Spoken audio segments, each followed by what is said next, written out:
बंदी छोड़ सतगुरु रामपाल जी भगवान की जय हो।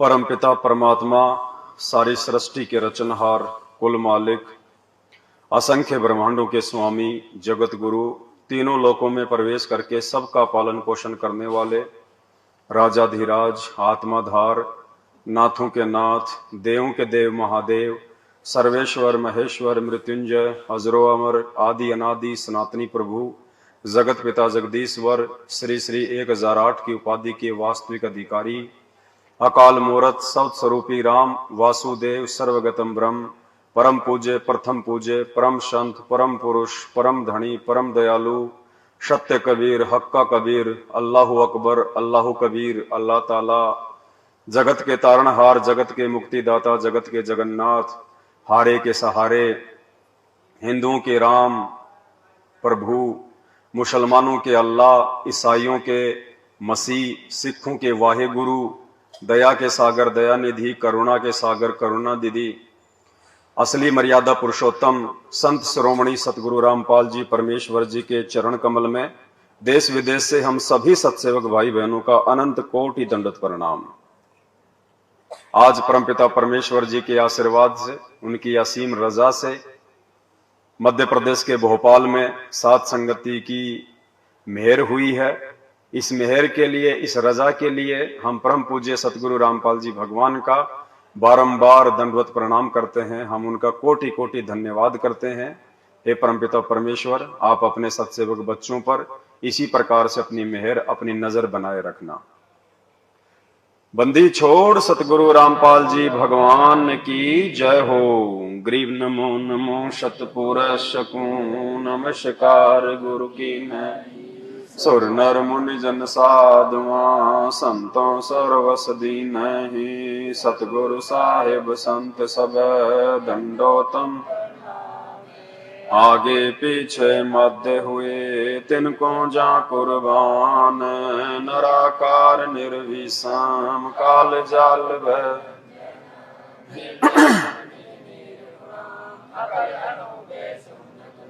सोहम सुरति समापतम, सकल समाना नीरतल, उजल हिरंबर हरदम बेपरवा, गरीब जो सुमर सिद्ध होई, गणनायक गलताना, करो अनुग्रह सोही,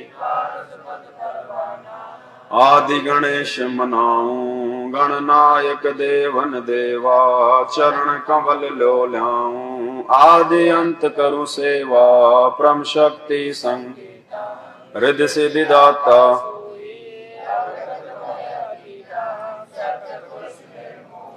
जगदम्बा जगदीशा, मंगल रूप मुरारी, तन मन अर्पूं शीशम, भक्ति मुक्ति भंडारी, सुर नर मुनि जन ध्यावे, ब्रह्मा शेष सहस मुख गावे, पूजे आदि गणेशा, इंद्र कुबेर सरीखा, वरुण धर्म राय, सुमरथ जीवन जी का, मन इच्छा फल पावे, 33 कोटि अधारा, ध्यावे 88 उतरे, कटहे यम की फांसी, 33 कोटि अधारा, ध्यावे 88 उतरे भव जल, कटहे यम की फांसी। फोन को साइड में कर लो, स्पीकर की आवाज कैप्चर करेगा। बंदी छोड़ सतगुरु रामपाल जी भगवान की जय हो। बंदी छोड़ सतगुरु रामपाल जी भगवान। सत्साई भाइयों बहनों, दया परमपिता परमेश्वर जी की इस विशेष समय को, जिस समय के लिए परमपिता परमेश्वर जी ने 4 युगों से इंतजार किया, ये बिचली पीढ़ी का समय है। ये कोई सामान्य समय नहीं है। आप और हमें नॉर्मल समय लग रहा होगा, लेकिन जब हम परमात्मा के तत्व ज्ञान से विचार करेंगे तो हमें पता चलेगा कि हम इस धरती के सबसे सुनहरे समय में जी रहे हैं। इस धरती पे साक्षात परमात्मा अपने वास्तविक रूप में, स्वरूप में धरती पे हम सबके समक्ष हमारे पूज्य गुरुदेव हमारे बाप के रूप में प्रकट है। वर्तमान समय को देवी देवता भी ऊपर से तरसते हैं कि हमें वर्तमान में मानव जन्म क्यों नहीं प्राप्त है, क्योंकि परमात्मा ने इस धरती को, इस मृत लोक को मुक्ति खेत बताया, मोक्ष का द्वार बताया। केवल मानव शरीर में और 21 ब्रह्मांड में ये धरती ही एक ऐसा छोटा सा ये क्षेत्र है जहां से हम 84 लाख योनियों के दुख से बाहर निकल सकते हैं। 21 ब्रह्मांड इतना बड़ा, इतना लंबा चौड़ा, लेकिन ये छोटी सी जगह। अब आप विचार करो, वर्तमान समय में कलयुग की बिचली पीढ़ी में आप और हमारा जन्म, मानव जन्म, धरती पे जन्म, ऊपर से सतगुरु रामपाल जी भगवान की शरण, और उसके बावजूद फिर साध संगति मिल जाना। साध संगति का मतलब है हमारी आंखें खुल जाना, हमारे अंदर वो बुद्धि का विकसित हो जाना जो हम सही और गलत का निर्णय कर सकें। हम अपने गुरु भगवान की मानस रूप में जो आए हुए हैं, हम उनकी पहचान कर सकें। ये सारे जोड़ जुगाड़ मिलना, परमात्मा कहते हैं ये तो बिल्ली के भाग का छीका टूटा है। और इस वर्तमान समय को जो भाई बहन अपनी खुद की कमजोरी से, गलती से, अज्ञानता से चूक जाएंगे, तो ना जाने परमात्मा फिर कितने अनंत युगों के बाद में संभालेगा। क्योंकि अब का बिछड़ा हुआ प्राणी जल्दी से परमात्मा फिर उसको अपनी शरण में नहीं लेगा। तो हमने हर प्रकार से अपने बाप के साथ चलने के लिए तैयार होना है। जो भी हमारे अंदर जो कमजोरियां हैं, अज्ञानता है, सारी हमने 90% तो परमपिता परमेश्वर जी के ज्ञान से, उनकी सुसंगति से, उनके सत्संगों से, और बची कुची 10% कमजोरियां हमने आपस में साध संगति के माध्यम से, भगत मिलन समारोह के माध्यम से दूर करनी है। इसीलिए परमात्मा ने ये थोड़ा सा समय आप और हमें दिया है। तो अब हमने किसी भी प्रकार से बैक नहीं होना है, ना अपनी कमजोरी के चलते, ना लोकलाज के चलते, ना समाज के डर और भय के चलते। हमारी पीठ पीछे वो समर्थ परमात्मा खड़ा है, जो समर्थ परमात्मा 21 ब्रह्मांड को चला रहा है अपनी वचन शक्ति से। परमात्मा कहते हैं जय तू चाले एक कदम मैं चालू कदम 60, जय तू हो जा काठ का मैं हो जाऊं लोहे की लाठ। दोनों ही बातें बता रहे हैं परमात्मा इस वाणी में। अगर तू मेरे लिए, मेरे ज्ञान को समझ के एक कदम भी आगे को बढ़ाएगा, वो चाहे नाम सुमरण में हो, चाहे दान धर्म में हो, चाहे सुकर्म में हो, तो परमात्मा कहते हैं मैं तेरे लिए 60 कदम बढ़ाऊंगा, 60 कदम। और जय तू हो जा काठ का। काठ का मतलब अगर तेरे अंदर थोड़ा सा भी अहंकार आ गया, अभिमान आ गया, कठोरता आ गई, तो कहते हैं जय तू हो जा काठ का, तो मैं हो जाऊंगा लोहे की लाठ। तू अगर हिरण्यकशिपु बन गया ना, तो फिर मैं भी नरसिंह बन जाऊंगा। दोनों तरफ से परमात्मा हमें आगाह कर रहे हैं। भगत के लिए वो भगवान है और दुष्ट के लिए वो राम है, श्री कृष्ण है वो। तो सारी कमजोरियां हमने दूर करनी है। देखो हम आपस में सब भाई बहन हैं। अगर कोई एक भाई बैठ के बीच में अगर अपने छोटे भाई बहनों को अगर समझाता है, तो इसमें उस भगत का कोई श्रेय नहीं होता है। कुछ लोग अपनी कमजोरी के चलते, अपनी छोटी सोच के चलते मीन मेख निकालने लग जाते हैं। ये हमारी कहीं न कहीं ज्ञान की कमजोरी है, ये हमारी बुद्धिमत्ता की ये कमजोरी है। हमने तो फायदा उठाना चाहिए। अरे हम लोग स्कूल में जाते थे, हम पढ़ाई किया करते थे, टीचर हमारे को जो है पढ़ाया करता था। टीचर के पढ़ाने के बाद में यदि कोई हमारा साथी हमारी मदद कर देता था उसी विषय को लेके, तो हम उसको कोई टीचर थोड़ी समझते थे, हम उससे कोई द्वेष थोड़ी करते थे। हम तो मौका देखते थे कि कौन ऐसा विद्यार्थी है, कौन ऐसा मेरा सहपाठी है जो टीचर के पढ़ाने के बाद मुझे और अच्छे से इस चीज को मुझे समझा दे। हम लोग उस चीज का फायदा उठाया करते थे उस भगत का। हम उसे मनमुटाव नहीं किया करते थे कि अपने आप में ज्यादा सियाना समझ रहा है, अपने आप में ज्यादा पढ़ंतरी हो रहा है। हम लोग उसका फायदा उठाते थे कि अगर मैं इसे थोड़ी बहुत सहायता प्राप्त कर लूंगा तो टीचर के डंडे खाने से बच जाऊंगा। तो ठीक वो स्थिति यहां पे है। ये सत्संग हमारा एक मतलब विद्यालय है। सतगुरुदेव भगवान हमारे टीचर हैं, हमारे प्रिंसिपल हैं। हम सब भाई बहन आपस में सहपाठी हैं। हमने तो एक दूसरे का सहारा लेके भक्ति मार्ग में आगे बढ़ना है। तो मन में कभी भी ये चीज नहीं रखनी। और जिसके मन में ये चीज आ गई, जरा सी भी आ गई, जरा सी भी, उसी समय परमात्मा सात संगति से नीचे गिरा देगा। और सात संगति से नीचे गिरा हुआ इंसान नहीं उठ पाएगा, वो कितना ही प्रयास कर लो, क्योंकि ये फाइनल मौका दिया हमें परमात्मा ने। इस समय की महत्वता का भाई और बहनों हमें आगे चल के मालूम पड़ेगा, जब गुरुजी आ जाएंगे और फिर परमात्मा चेक करेगा ना वो कॉपी कि तुमने क्या लिखा मेरे पीछे से। उस समय हमें पता चलेगा इन बातों का। तो हमने कोई भी अपनी जो है कमजोरी जाहिर नहीं करनी है। ना यहां पे कोई गुरु है, ना यहां पे आपको कोई आदेश देने वाला है, ना कोई आपके ऊपर कोई सरपंच है, ना कोई कोऑर्डिनेटर है। यहां पे सब भाई बहन हैं। आगे बढ़ना हमारे को, पीछे बैक नहीं होना। अब परमात्मा की महिमा करते हैं, एक शब्द गाते हैं गुरुदेव भगवान का। सतगुरु रामपाल जी भगवान की जय हो, भगवान की जय हो। बंदी छोड़ सतगुरु रामपाल जी भगवान की। तुम मिलके संगत सारी, जय बोलो बंदी छोड़ किए। तुम मिलके संगत सारी, जय बोलो बंदी छोड़ किए। तुम मिलके संगत सारी, जय बोलो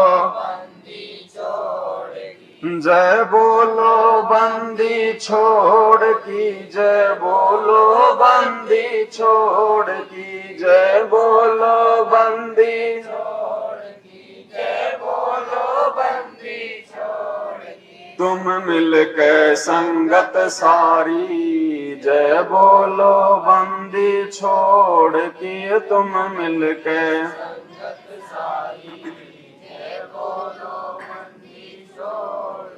अग्नि में प्रहलाद बचाया, थारा नाम बिसारा ना।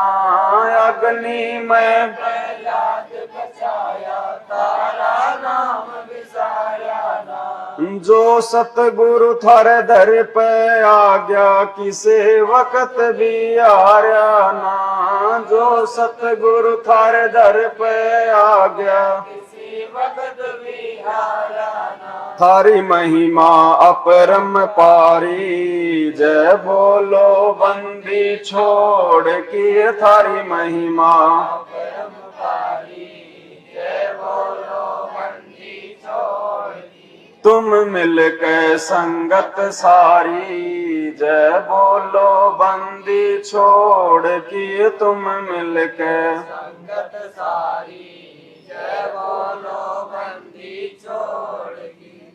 अब देखो हमें परमात्मा क्या कह रहे हैं इस शब्द के माध्यम से। ये सारे जो काम हैं ये परमात्मा पहले अपने भक्तों के लिए ये कर चुके हैं। अग्नि में प्रहलाद बचाया, यानी ये भगत ऐसी ऐसी महान आत्माएं पहले हो चुकी हैं। उन आत्माओं के ये किस्से कहानियां परमात्मा हमें दृढ़ता के लिए, विश्वास के लिए ये शब्द बना के गा रहे हैं। अब भाइयों और बहनों हमने भी वही कर्म करने हैं, उस प्रहलाद के जैसे, मीराबाई के जैसे, ताकि हमारे जाने के बाद में हजारों साल जब ये भक्ति मार्ग चले तो आने वाली आत्माओं के लिए आप और हम एक एग्जाम्पल बन जाएं। हमने वो कर्म करने हैं। इसीलिए तो परमात्मा ने हमारे को प्रहलाद जी की वो कहानी सुनाई, वो किस्सा सुनाया कि अगर विश्वास हो यदि अपने इष्ट पे तो प्रहलाद के जैसा होना चाहिए। 84 प्रकार की यातनाएं उस प्रहलाद को दी गई थी, 84 प्रकार की। लेकिन उसने हार नहीं मानी, घबराए नहीं। वो 10 साल का बच्चा छोटा सा दृढ़ रहा, वो अडिग रहा। 84 प्रकार की यातनाएं, जबकि आज तो हमारे सामने वो परिस्थितियां भी नहीं है। अगर उस प्रहलाद के जैसी एक भी अग्नि परीक्षा परमात्मा आप और हमारी ले ले, एक भी दिखाई नहीं दे, एक भी, तो सोचो आप और हम कहां खड़े हैं इस भक्ति मार्ग में। हमने कितना तैयार होना है। और उसके बाद फिर परमात्मा ने हमें फिर नया रक्षा मंत्र दिया और क्या कहा, सतगुरु शरण शरणाई, शरण गए कछु भय नहीं व्यापे, काल जाल भय मिट जाही, रोग शोग छल छिद्र न व्यापे, सन्मुख ना ठहराई, और जहर अग्नि तन निकट नहीं आवे, दूरी जात रंगाई, वीर बेताल बाण नहीं लागे, यम के कोट ढहाई, 98 पुण्य मूठ ना लागे, उल्ट तही दरखाई, बैर करे सोए दुख पावे, सुरती सबद। आज भी परमात्मा हमें गारंटी दे रहे हैं, अगर तुम मर्यादा में रहोगे, नियमों पे चलोगे, गुरु को भगवान मान के चलोगे। देखो, गुरु को भगवान माने बिना तो हम मर्यादा में रह ही नहीं पाएंगे, हम दृढ़ कभी जिंदगी में हो ही नहीं पाएंगे। ये प्रथम नियम है। जिस दिन हमने सतगुरु रामपाल जी परमेश्वर को परमेश्वर मान लिया, भाई ये तो परमेश्वर है ही, लेकिन हमने मानना है इनको परमेश्वर। जिस दिन हमने अपने गुरु को ही भगवान मान लिया, गुरु गोविंद कर जानियो और रहियो शब्द समाए, मिले तो दंडवत बंदगी नहीं पल पल, उस दिन भाई और बहनों ये सारे रूल एंड रेगुलेशन परमात्मा की भक्ति के ऑटोमेटिक आप और हमारे ऊपर ये लागू हो जाएंगे। परमात्मा जरा सी भी आंच नहीं आने देगा अपने भगत को, जरा सी भी आंच। जहर अग्नि तन निकट नहीं आवे, दूरी जात रंगावे, 98 पुण्य मूठ ना लागे, 98 प्रकार के जादू जंत्र ये टोने टोट के परमात्मा ने बताए दुनिया में, 98 प्रकार के, जिससे लोगों को मतलब दुख पहुंचाया जाता है। कहते हैं मेरे भगत के एक भी टोना टोट का काम नहीं करेगा, एक भी, वो करने वाला ही उल्टा मुसीबत में आ जाएगा। और जब हम परमात्मा की विधिवत भक्ति करेंगे, और देखो ये कितनी बड़ी मेहर है गुरुदेव भगवान की, ये विधिवत भक्ति समझाने के लिए, ये करवाने के लिए परमात्मा ने साध संगतियों का रास्ता चुना है। भाई जुड़े तो हम पहले भी थे परमात्मा से, साध संगतियां तो उनके जेल जाने के बाद में शुरू हुई है। उनके उन्हीं सत्संगों के आधार से आज हम उनकी चर्चा कर रहे हैं। तो ये सत्संग तो परमात्मा ने पहले से ही कर रखे हैं, लेकिन आज से पहले ना हमें भक्ति समझ में आ रही थी, ना हमें गुरु समझ में आ रहा था। बस भगवान भगवान तो समझ में आ गया था कि दाढ़ी मूंछ वाला कबीर जी भगवान, वो तो हमें समझ में आ गया था। बाकी कोई विशेष कोई परिवर्तन, कोई बदलाव हमारे भक्ति मार्ग में, हमारे जीवन में नहीं था। हम लोग 70% भगत होने के बावजूद भी जगत भाव में थे। ब्याह शादी में जाना, छोटे मोटे फंक्शन में जाना, वो एक खाना पीना, वो ही मतलब सिंगर के रहना, सोने चांदी जो है वो धारण करना, बात बात पे कोई लड़ाई झगड़ा गुस्सा कर लेना, मनमुटाव कर लेना, रिश्वत देना लेना, छोड़ा हमने कुछ भी नहीं था। ये था कि हमने अपने गुरु बना लिए, हमारे गुरुजी बहुत अच्छे हैं और हमारे गुरुजी ने शास्त्र दिखा के भगवान की पहचान करवा दी, बस हमें इतना ही पता था। बाकी 20-30% से ज्यादा हमने अपने जीवन में बदलाव नहीं किया था। अब परमात्मा ने हमें सारी चीजें विधिवत रूप से जो है वो समझवाई हैं साध संगति के माध्यम से। और जब हम परमात्मा की इस भक्ति मार्ग पे 50% भी ठीक ठाक तरीके से जिस दिन हम चलने लग गए, उस दिन भी परमात्मा छोटी सी भी जो है चोट नहीं आने देगा अपने बच्चे के, छोटी सी भी। यदि हम लोग 50% भी इस भक्ति मार्ग पे जैसा हमें गुरुजी चाहते हैं बनाना, यदि हमने चलना शुरू कर दिया, तो आज हमारे 90% भाई बहन महादुखी हैं। ये तो जग जाहिर नहीं हो रहा। भगत लोग आपस में किसी से चर्चा नहीं करते कि गुरुजी की बदनामी होगी, बेइज्जती होगी। इनके आश्रमों में लोग मर रहे हैं, बाहर ये खबर नहीं आने देते। दास के पास में बड़ी मुश्किल से समाचार आया, कोई सेवादार वहां गया हुआ था सेवा के लिए, धनाना आश्रम में सेवा करते करते 3 भगत जो है मिट्टी की ट्रॉली के नीचे दब के वहीं मर गए। आज तक इन लोगों ने उस बात को बाहर नहीं आने दिया। अब बताओ वहां पे भगवान बैठा है। तो भाई और बहनों, कुछ नहीं है उधर, ये सात संगतियों पे परमात्मा ने मेहर बख्शी है। और देख लो सात संगतियों में परमात्मा के बच्चों के जरा सी भी चोट नहीं आने दे रहा परमात्मा, जरा सी भी चोट। क्यों? क्योंकि जो भक्ति परमात्मा हमसे करवाना चाहते हैं उस विधि से हमने भक्ति करना शुरू कर दिया है। और जब हम विधि से भक्ति करना शुरू कर देंगे तो गुरुदेव भगवान ने क्या कहा, क्या समझाया हमारे को। जिस दिन हम विधि से तीनों समय की आरतियां करना शुरू कर देंगे, जैसा कि परमात्मा ने 7 संगतियों में शुरू करवा दी है, खड़े होके भगवान के दरबार के आगे। अरे पहले हम इन पत्थरों के आगे भी तो खड़े होके आरती करते थे, नहीं करते थे? खड़े होके करते थे, विधि से करते थे, नहा धोके करते थे। यहां तो नहाने धोने की भी आवश्यकता नहीं है। तो आज तो साक्षात हमें परमात्मा मिल गया, भगवान मिल गया। बंदी छोड़ है साक्षात इस धरती पे। अभी तो केवल थोड़े से लोगों को पता है, थोड़े से समय में पूरी दुनिया को पता चल जाएगा। परमात्मा ऐसी विकट परिस्थितियां पैदा कर देगा, ना चाहते हुए भी लोगों को इनके चरणों में आना पड़ेगा। क्योंकि एक सत्संग में परमात्मा ने बताया कि जीव की आदत है वो हार नहीं मानता, और भगवान की आदत है वो हार मनवा के छोड़ता है। तो आप देख रहे होंगे क्या माहौल देश और दुनिया का धीरे धीरे तैयार हो रहा है। घुटनों के बल बैठा देगा परमात्मा पूरी दुनिया को। भगवान है, धरती पे आया है, सबको जानकारी करवाएगा, सबको।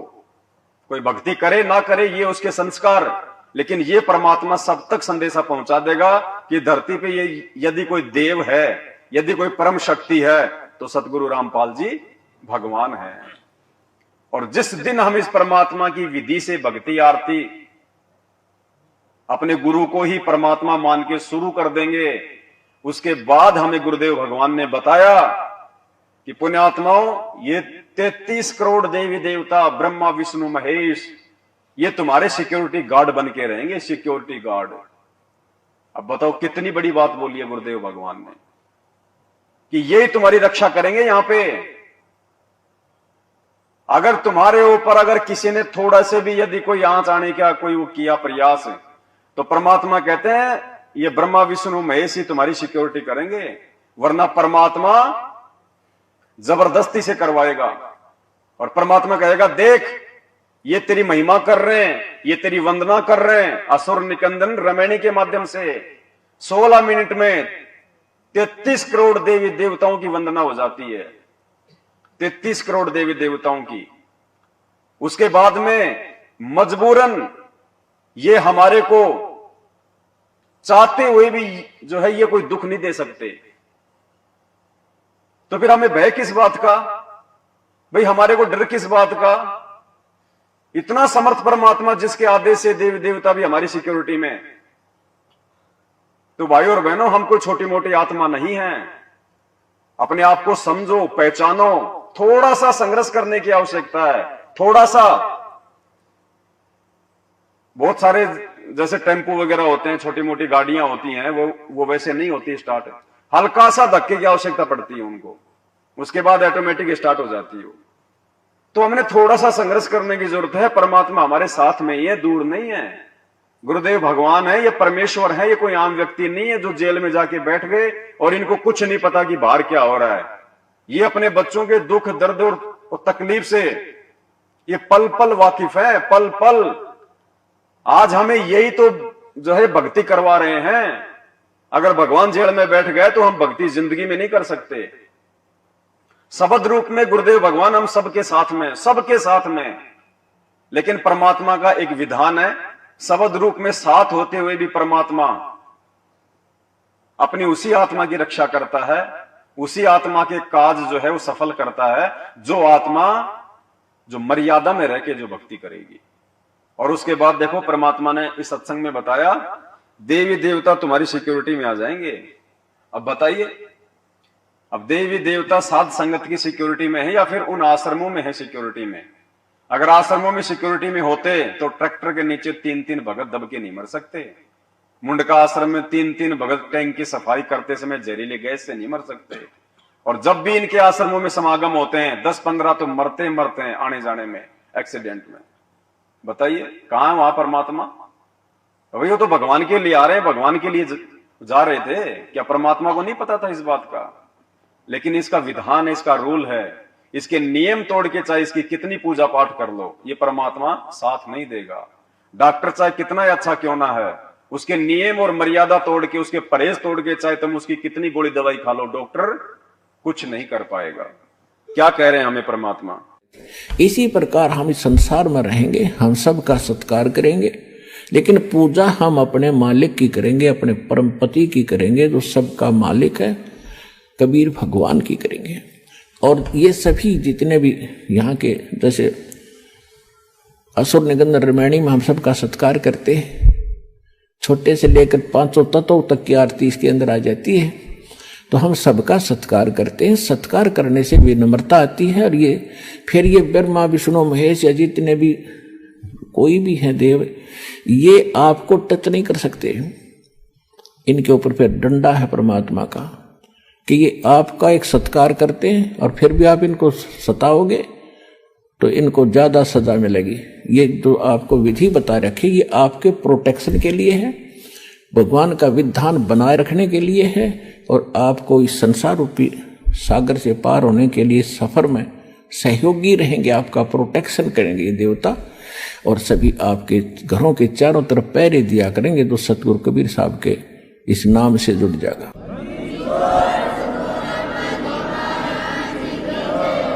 क्योंकि जैसे कोई प्रधानमंत्री या राष्ट्रपति का कोई नुमाइंदा है, कहीं शहर में रह रहा है, तो उसकी सुरक्षा और उसकी इज्जत की रक्षा, धन की रक्षा करना वहां के मुख्यमंत्री की जिम्मेवारी होती है। और मुख्यमंत्री नीचे डीसी और एसपी को सतर्क कर देता है कि इस आदमी का कोई उकचुक होगी, किसी सुविधा में कमी आ गई, तुम्हारी खैर नहीं है। तो चारों तरफ चक्कर काटते रहते हैं वो, और एक बार जरा सा भी कोई उकचुक कर दे, 2 मिनट में पुलिस डालेगी उसके पास। तो इसी प्रकार आप उस परम पिता के नुमाइंदे बच्चे हो जाओगे जिस दिन से आप सतलोक आसन बरवाला जिला हिसार हरियाणा से जुड़ जाओगे। आपकी सुरक्षा के लिए वहां ऐसे खड़े रहा करेंगे, देवी देवता चारों तरफ घूमया करेंगे आपके, कि देखो भूत प्रेत आकर बकवाद ना करेंगे।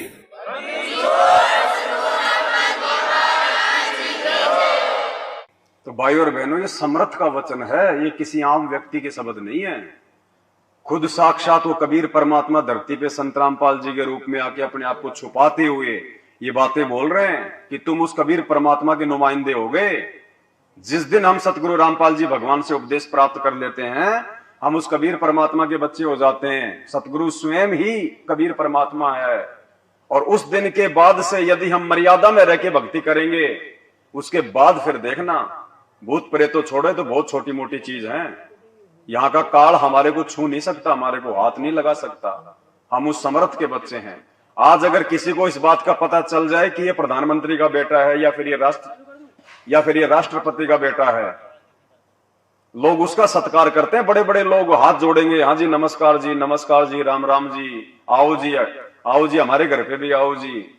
तो हम तो राष्ट्रपतियों के राष्ट्रपति सतगुरु रामपाल जी भगवान के बच्चे हैं, जिनकी सत्ता सबके ऊपर है, जिनसे ऊपर कोई नहीं है।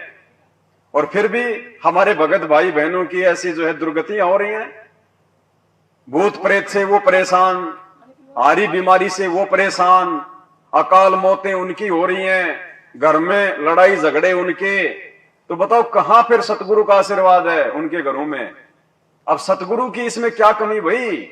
इसलिए तो परमात्मा सत्संगों में रोते हैं कि भाइयों इतना तुम्हें ज्ञान दे दिया, इतना समझा दिया, अब और क्या हनुमान जी की तरह सीना फाड़ के दिखाऊं कि मैं ही परमात्मा हूं? अब उसके बाद तो भाई कमजोरी हमारी है, फिर सतगुरु की कमजोरी नहीं है। और जिन जिन आत्माओं ने सतगुरु को भगवान मान लिया और विधिवत मर्यादा में रह के अपनी भक्ति जो है वो कर रहे हैं, खुद मतलब जागृत होके। एक तो होता है कि घर वाले बोले तब जाके वो आरती के लिए उठे, और एक उसको खुद को इस बात की चिंता रहे कि कहीं 2 से ऊपर ना चले जाएं, कहीं आरती का समय उचुक ना हो जाए। एक तो वो भगत है, और एक जब तक उसके घर वाले, उसकी पत्नी, उसके माँ बाप उसको 3-4 बार नहीं बोल दे रहा आरती कर ले, तब तक जो उठ ही नहीं रहा वो भगत नहीं है, भले वो आरती भी कर रहा है। जब तक हमारे अंदर खुद ये चिंता नहीं बनेगी इस भक्ति को लेके, मर्यादाओं को लेके, तब तक हम भगत नहीं बन सकते। तो आप और हमने अब इतने दिन हो गए हैं, उस स्थिति में आ जाना है। हमने खुद आगे बढ़ना होगा इस भक्ति मार्ग में। परमात्मा ने हमें इतना रिचार्ज कर दिया, जैसे किसी खिलौने में चाबी भर देते हैं 10-15 सेकंड तक वो चलता है ना अपने आप। अरे कम से कम उतना तो चलो। परमात्मा चाबी भर के गए 28 साल तक, और फिर भी हम लोग मतलब जर खाए बैठे हैं, तो कैसे बात बनेगी फिर? तो परमात्मा वही है, भगवान वही है, उनके नियम कानून कायदे वही हैं। जो लाभ परमात्मा ने आज से पहले मीरा को दिया, जो है धन्ना जी को दिया, प्रहलाद जी को दिया, जो जो चमत्कार किए परमात्मा ने आज से पहले अपनी आत्माओं के साथ में, आज भी भगवान वही है। उसके गुणों में कोई बदलाव नहीं है। अगर ये कमजोरी है तो आप और हमारी है, हमारे विश्वास की है। और जिस दिन हम इस कमजोरी को दूर कर देंगे, परमात्मा तो खड़े खड़े चमत्कार करेगा, दुनिया देखेगी खड़े खड़े। सतगुरु रामपाल जी भगवान की। द्रौपदी सुता के चीर बढ़ाए, नरसी के भर भात जी। द्रौपदी सुता के चीर दुर्योधन की मेवा त्यागी, साग विदुर घर खात जी। दुर्योधन की मेवा त्यागी, साग विदुर घर खात। बन आए कृष्ण मुरारी, जय बोलो बंदी छोड़ की। बन आए कृष्ण मुरारी, जय बोलो बंदी छोड़ की। तुम मिलकर संगत सारी, जय बोलो बंदी छोड़ की। तुम मिलकर संगत सारी, जय बोलो बंदी छोड़ की। द्रौपदी सुता के चीर बढ़ाए और नरसी के भरा। सारे काम ये परमात्मा करता है, ये कबीर परमात्मा करता है। यहां तक कि नकली संतों के रूप में उनके भक्तों को अगर कोई दर्शन भी होते हैं, कोई लाभ भी मिलता है, तो वो कबीर परमात्मा इस भक्ति की स्थिति को बनाए रखने के लिए सारा खेल खेलता है। सारा खेल ये परमात्मा खेलता है आप और हमारे लिए। अब देखो परमात्मा की हर एक लाइन में, हर एक चौपाई में एक गहरी शिक्षा। आज सरेआम हम भगत भाई बहनों के धन का, दान का दुरुपयोग किया जा रहा है। अंधे होके बेचारे सतलोक आश्रम मैनेजमेंट हरियाणा को दान कर रहे हैं, और उनकी आंखों के सामने उनके धन का, उनके दान का दुरुपयोग हो रहा है। जो परमात्मा हमें ताश तक खेलने के लिए मना करता है, अगर कोई ताश खेल रहा है उसके पास में बैठने के लिए भी मना करते हैं कि बेटा तेरा समय बर्बाद होगा, तेरी जो है सांसें बर्बाद होंगी। मोबाइल में परमात्मा हमारे को वीडियो गेम खेलने के लिए मना करते हैं। हमने अपने बच्चों को भी मोबाइल में कोई कार्टून या वीडियो गेम वगैरह जो है चला के नहीं देने हैं। यहां तक परमात्मा भक्ति मार्ग पे हमारे को पाबंद कर रहे हैं। और उसी परमात्मा के नाम की आड़ में, उसी परमात्मा के बच्चों के ज्योति पाठ और दान के पैसों से धनाना गांव में गुरुदेव के परिवार वालों ने बैडमिंटन का स्टेडियम बनवा दिया। परमात्मा के नियमों की जो है धज्जियां उड़ाते हुए। अब देखो यहां क्या कह रहे हैं परमात्मा, अगर वो दान धर्म यदि उन पुण्यात्माओं ने सोच समझ के किया होता, ज्ञान को आधार बना के किया होता, तो आज उनके कर्म ना फूटते और आने वाले समय में उनकी दुर्गतियां ना होती जो होनी अभी शेष हैं। द्रौपदी सुता के चीर बढ़ाए। क्यों बढ़ाए परमात्मा ने द्रौपदी के चीर? द्रौपदी ने कोई परमात्मा के परिवार वालों को दान धर्म नहीं किया था। द्रौपदी ने किसी ऐरे गहरे को दान धर्म नहीं किया था। द्रौपदी ने कोई अपने भगत भाई बहनों को दान नहीं किया था। द्रौपदी ने एक सुपात्र को दान किया था, पूर्ण परमात्मा को जो है वो दान किया था। आवश्यकता पड़ने पर उन्होंने दान किया था। देखा देखी में नहीं किया कि आश्रमों में पाठ चल रहे हैं, चलो मैं भी पाठ करवा दूं। मेरे कोऑर्डिनेटर का यह आदेश आ गया दान करो, चलो मैं भी जो है दान कर देता हूं। क्या बताया हमें परमात्मा ने? द्रौपदी ने अंधे महात्मा को, और अंधा महात्मा कौन था? खुद वो कबीर परमात्मा। जब द्रौपदी जनाना घाट पे नहाने के लिए जा रही थी अपनी सहेलियों के साथ में, उधर से वो कबीर परमात्मा नदी में एक अंधे महात्मा का रोल करके नहाने के लिए जो है वो नदी में उतर गया। और परमात्मा ऐसी लीला कर रहे हैं, हाथ मार रहे हैं ऐसे बिल्कुल अंधे की भूमिका में, जैसे उनका कुछ खो गया हो। द्रौपदी ने देखा भाई महाराज जी नदी में क्यों खड़े हैं, और बाद में जब उसने अपने ध्यान दृष्टि से देखा कि भाई महाराज जी तो बिल्कुल निवस्त्र हैं, लगता है इनका कपड़ा जो है पानी में बह गया और ये शर्म के मारे बाहर नहीं आ रहे। द्रौपदी ने अपनी साड़ी फाड़ी, अपनी साड़ी थोड़ी थोड़ी साड़ी फाड़ के उसके पास में भेजने लगी, लेकिन वो कपड़ा उसके हाथ में नहीं लगा। ध्यान से सुनना, देखो कितना बड़ा रहस्य है। और परमात्मा ने बताया कि द्रौपदी ने 8 बार अपनी साड़ी को फाड़ के अंधे महात्मा के पास में वो टुकड़ा भेजने का प्रयास किया, लेकिन वो टुकड़ा उसके पास में नहीं पहुंचा। लास्ट में उसने बड़ी सी एक लकड़ी ली, अपनी साड़ी फाड़ के वो टुकड़ा उसमें फंसा के और उसके हाथ के पास में कर दिया जहां वो हाथ मार रहा था। वो एक टुकड़ा साड़ी का, वो एक लीर उस अंधे महात्मा को हाथ लगी। और परमात्मा ने जब द्रौपदी का चीर बढ़ाया तो गुरुदेव ने अपने सत्संग में क्या बताया कि उस एक लीर के कारण और हो गए चीर अपार। जय मैंने पहले बेरा होता मैं देती सब कुछ। फिर उस सत्संग में गुरुजी हमें समझा रहे हैं विशेष तौर से कि वैसे तो द्रौपदी ने लगभग पूरी साड़ी फाड़ दी थी, लेकिन अंधे महात्मा के केवल एक लीर हाथ लगी, केवल एक टुकड़ा, और उसी एक टुकड़े के प्रतिफल में परमात्मा ने उसके चीर बढ़ाए। तो भाई और बहनों, द्रौपदी ने दान तो साड़ी का किया था, जो टुकड़े महात्मा के हाथ नहीं लगे वो भी तो दान ही किया था उसने, लेकिन परमात्मा ने उस दान को दान में नहीं गिना। जो दान सुपात्र के हाथ में नहीं गया, जो दान सुपात्र के हाथ नहीं लगा, वो दान नहीं होता। तो आज हमारे गुरुदेव भगवान तो जेल में बैठे हैं, उनको 2 टाइम का खाना, 2 जोड़ी कपड़ा सरकार दे रही है। आप और हम दान धर्म कहां कर रहे हैं? आप और हमारा ज्योति पाठ का पैसा कहां जा रहा है? सुपात्र के हाथ नहीं लग रहा। इसी कारण दान धर्म करते करते भी जो है आज किसी को भी सद्बुद्धि नहीं आ रही, किसी को भी। उनकी आंखों के सामने उसी गांव धनाना में स्टेडियम बना दिया, और लेकिन कोई चुकार भी नहीं रहा, कोई बोल भी नहीं रहा। और जब वही मैनेजमेंट वाले उस स्टेडियम का वीडियो बना के यूट्यूब पे डालते हैं, तो वही अंधभगत नीचे लिखते हैं वो कमेंट्स में, जय बंदी छोड़ की, जय बंदी छोड़ की, आने वाले समय में स्टेडियम ये हम भक्तों के काम आएगा। हाँ जी, कमेंट्स में लिख रहे हैं वो। एक भगत ने कमेंट्स में लिखा क्या ये स्टेडियम गांव वालों के लिए बनाया है? तो दूसरा भगत बोला अभी तो गांव वालों के लिए है, आने वाले समय में हम भक्तों के काम आएगा। मतलब बुद्धि ऑफ, कुपात्र को दान देने के चलते, साध संगति के अभाव के चलते। देखो क्या कह रहे हैं परमात्मा। भाई और बहनों, ये छोटी मोटी बातें नहीं है। गुरुजी किसी को भी अलग से बैठा के कोचिंग नहीं देंगे।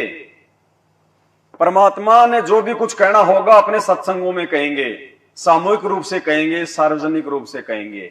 निष्कर्ष आप और हमने निकालना पड़ेगा, आप और हमने। समुद्र में हीरे मोती होते हैं, लेकिन जो गोताखोर होते हैं वो ही निकाल पाते हैं, बाकी समुद्र किसी को निकाल के नहीं देता अपनी तरफ से। तो सुनो ध्यान से परमात्मा का सत्संग जो परमात्मा ने द्रौपदी के ऊपर किया है, और क्या समझा रहे हैं परमात्मा हमें सत्संग के माध्यम से। हमें निष्कर्ष निकालना पड़ेगा। घर पे भी जब हम परमात्मा के सत्संग सुनते हैं तो हमने बहुत ध्यान से सुनना है परमात्मा का सत्संग। पता नहीं कौन से समय, कौन से सत्संग में परमात्मा क्या रहस्य दे दे। अलग से तो परमात्मा ने किसी को कोई बात बताई नहीं है, सारी बातें उनके सत्संगों से निकल के आ रही हैं। तो अब हमने परमात्मा के प्रत्येक वचन को ध्यान से सुनना पड़ेगा जब हम उनके सत्संग सुनते हैं। तो वो द्रौपदी की कथा जो हमने हजारों बार सुनी, लेकिन हमने कभी उन पे विचार नहीं किया कि परमात्मा क्या संकेत कर रहे हैं। तो सुनो क्या कह रहे हैं परमात्मा कि उस अंधे महात्मा को केवल एक टुकड़ा साड़ी का हाथ लगा था, बाकी तो द्रौपदी ने पूरी साड़ी की साड़ी फाड़ के फेंक दी थी, लेकिन वो एक लीर हाथ लगी, उसी एक टुकड़े के प्रतिफल में परमात्मा ने उसकी जो है उसकी साड़ी को बढ़ाया था। धर्म बिना धापे नहीं ये प्राणी प्रपंच, आस बिरानी क्यों के रत्न दिया हो तो संच। यदि पहले दान किया तो आज मिलेगा, अन्यथा चाहे सिर पटक ले, चाहे कितने किसी प्रकार की तू अन्य साधना कर ले। हाँ, मान लीजिए तेरे भाग्य में नहीं है, पूर्व में दान नहीं कर पाया, तो अब आपको तरीका बताया जा रहा है, ऐसे कीजिए। प्रमाण है कि जैसे द्रौपदी ने उसी जन्म में एक अंधे महात्मा को एक बिल्हाता अर्थात 8-9 इंच का एक कपड़ा लंगोट टाइप कोपीन टाइप बना कर पाड़ के दिया था। यानी वैसे तो उसने लगभग सारी साड़ी पाड़ कर डाल दी थी नदी में। अंधा महात्मा था, हाथ नहीं लग गया, वह एक लकड़ी के लपेट के उसके हाथ के लगा दिया। अर्थात उस इतने के कपड़े का दान का इसी जन्म में भी परमात्मा ने उसको लाभ दे दिया, क्योंकि वो सुपात्र को दान किया गया था। वो परमात्मा कहता है कि जो जन मेरी शरण है ताका हूं मैं दास, गेल गेल ला गया फिरूं जब तक धरती आकाश। तो क्या कह रहे हैं यहाँ पे गुरुदेव भगवान? वैसे तो द्रौपदी ने पूरी लगभग साड़ी ही फाड़ के दान कर दी थी, लेकिन अंधे महात्मा के तो छोटा सा टुकड़ा हाथ लगा, छोटा सा टुकड़ा, और उसी के प्रतिफल में उसके चीर बढ़ाए परमात्मा ने। दुशासन 1000 हाथियों जितनी पावर थी, पसीने आ गए उसके। तो ये परमात्मा ने हमारे को दान करने का ठीक ठिकाना बताया। मैं तो बताया परमात्मा ने कि सुपात्र को दान धर्म किया जाता है, कुपात्र को नहीं किया जाता। और क्यों आज उन लोगों की दुर्गतियां हो रही हैं जो उनके पीछे चल रहे हैं आंख बंद करके? परमात्मा ने हमारे को बताया कि भगत को जो है पंचायती होना चाहिए, भगत को सच कहने वाला होना चाहिए, सही और गलत का निर्णय करने वाला होना चाहिए भगत को। मालिक ने एग्जाम्पल दिया, महाभारत के युद्ध में भीष्म पितामह, द्रोणाचार्य और कर्ण, इनका शरीर बाणों से छलनी क्यों कर दिया गया? ये तो इतने महान योद्धा थे, उसके बावजूद भी उनकी ऐसी दुर्गति से मौत क्यों हुई? तो परमात्मा ने बताया कि महाभारत के युद्ध में उन्होंने सच को सच नहीं कहा। आंखों के सामने उनके जो है वो गलत होता रहा, उसके बावजूद उन्होंने सभा में खड़े होके सच कहने की, सही कहने की, जो है सत्य का पक्ष करने की उन्होंने हिम्मत नहीं दिखाई, जिस कारण से आगे चल के उनकी ये दुर्गति। तो परमात्मा ये सत्संग हमें क्यों सुना रहे हैं भाई? हमें क्या मतलब है? परमात्मा ने इसलिए सुनाए कि आगे चल के तुम्हारे सामने भी वो धर्म संकट की स्थिति पैदा होगी। वो महाभारत मेरी संगत में भी होगा, और उस समय तुम क्या करोगे? तुम महात्मा विदुर की भूमिका निभाओगे या फिर भीष्म, द्रोण और कर्ण वाली भूमिका निभाओगे? तो मालिक कहते हैं कि महाभारत के युद्ध में कहीं ना आडी तिथि, और जिसके कारण उस युद्ध में उन तीनों के साथ में ऐसी बीती। तो ये शिक्षा परमात्मा आप और हमें दे रहे हैं कि भगत को एक पंचायती भी होना चाहिए।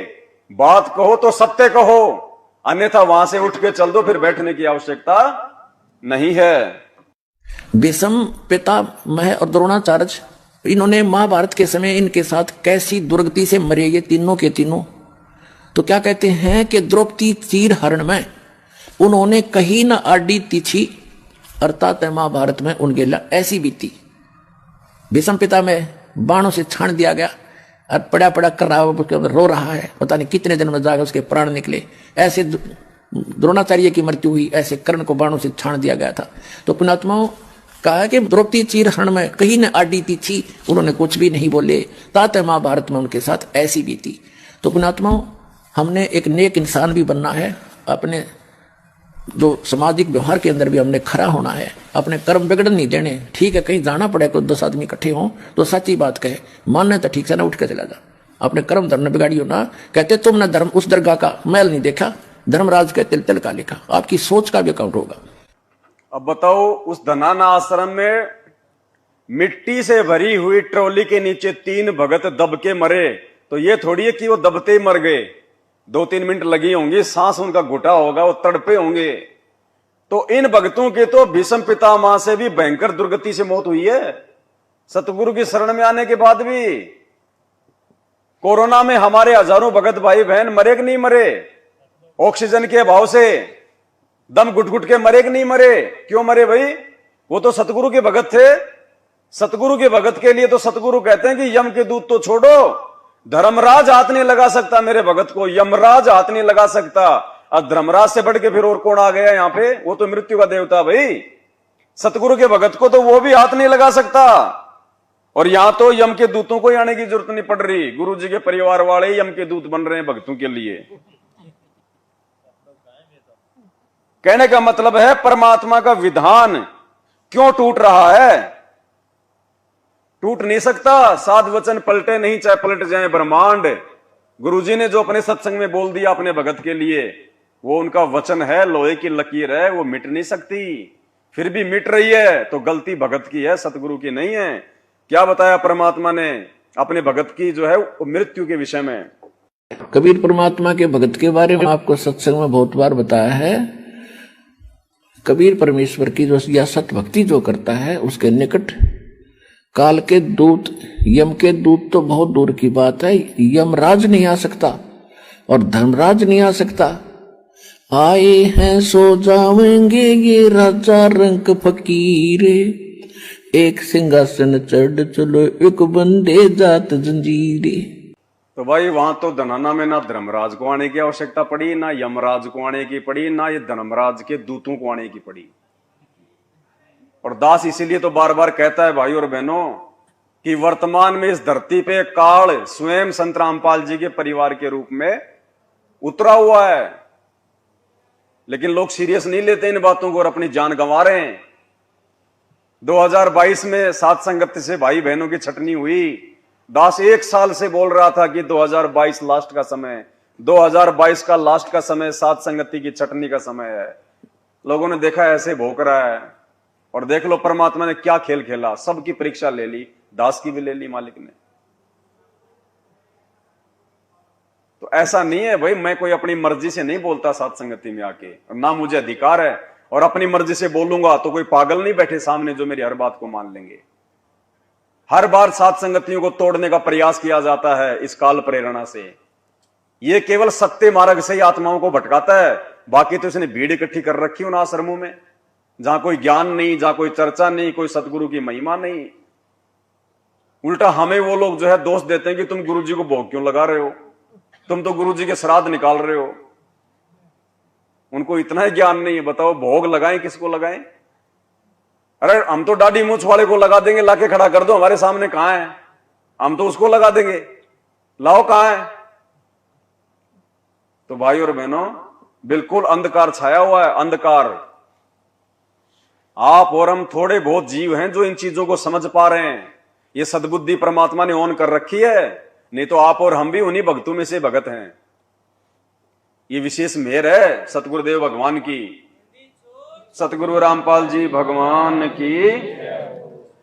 भक्तों के हितकारी बन के सबकी करो संभाल जी, भक्तों के हितकारी बन के सबकी करो संभाल जी। काशी जी में यज्ञ रचाई थारे नहीं मुके धन माल जी, काशी जी में यज्ञ रचाई थारे नहीं मुके धन माल जी। तन 9 लख बोडी डारी, जय बोलो बंदी छोड़ की, तन 9 लख बोडी जय बोलो बंदी छोड़ की, तुम मिलके संगत सारी, जय बोलो बंदी छोड़ की संगत सारी, जय बोलो बंदी छोड़ की। भक्तों के हितकारी बनके सबकी करो संभाल जी, काशी जी में यज्ञ रचाई थारे नहीं मुके धन माल जी। परमात्मा ने ऐसी ऐसी लीलाएं भी फिर अपने भक्तों के लिए की। और देखो हर बात में परमात्मा का संकेत छुपा होता है, और वो संकेत आप और हमारे लिए हैं, भक्तों के लिए हैं, भगवान के लिए थोड़ी हैं। भगवान ने तो दिए हैं वो संकेत। अब काशी जी में परमात्मा ने वो यज्ञ रचाई, 18 लाख लोगों को परमात्मा ने भंडारा करवाया, दोहर दी, मोहर दी, छिक्के। और क्या बताया परमात्मा ने? ये खेल परमात्मा ने ये क्यों खेला? आने वाली पीढ़ियों को, अपने भक्तों को ये विश्वास दिलवाने के लिए कि यदि तुम उस परमात्मा पे पूर्णतया आश्रित होकर रहोगे, अपने गुरु के अलावा तुम किसी आन देव से, किसी से भी आध्यात्मिक क्षेत्र की कोई डिमांड नहीं करोगे, तो मुसीबत आने पे परमात्मा ऐसे तुम्हारी मदद करेगा जैसे आज मुझ गरीब की लाज रखी है। परमात्मा हमें संध्या आरती में क्या पढ़ाते हैं? साहूकार नहीं कोई जाके काशी नगर, यानी उस समय उस परमात्मा को, उस भंडारे के लिए कोई 2 रुपए, कोई 2 सेर आटा देने वाला कोई साहूकार भी नहीं था।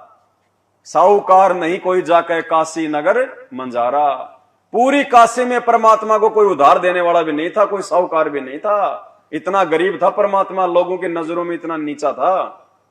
लेकिन परमात्मा ने क्या बताया कि मैंने रटना लगाई मेरे भगवान की, उस नाम की, मैंने विश्वास किया मैंने अपने परमात्मा के ऊपर, और फिर वो परमात्मा ऐसी समर्पित आत्मा के लिए कुछ भी कर सकता है।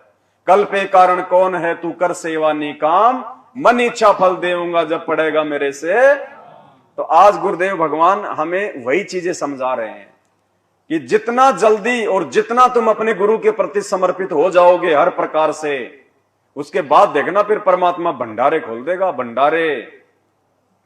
अभी तक बताओ, साथ संगत से जुड़े हुए चंद भाई बहनों के अलावा कौन है जो समर्पित है? कोई समर्पित नहीं है। समर्पित तो उस समय होंगे जब हमारे को पहचान होगी।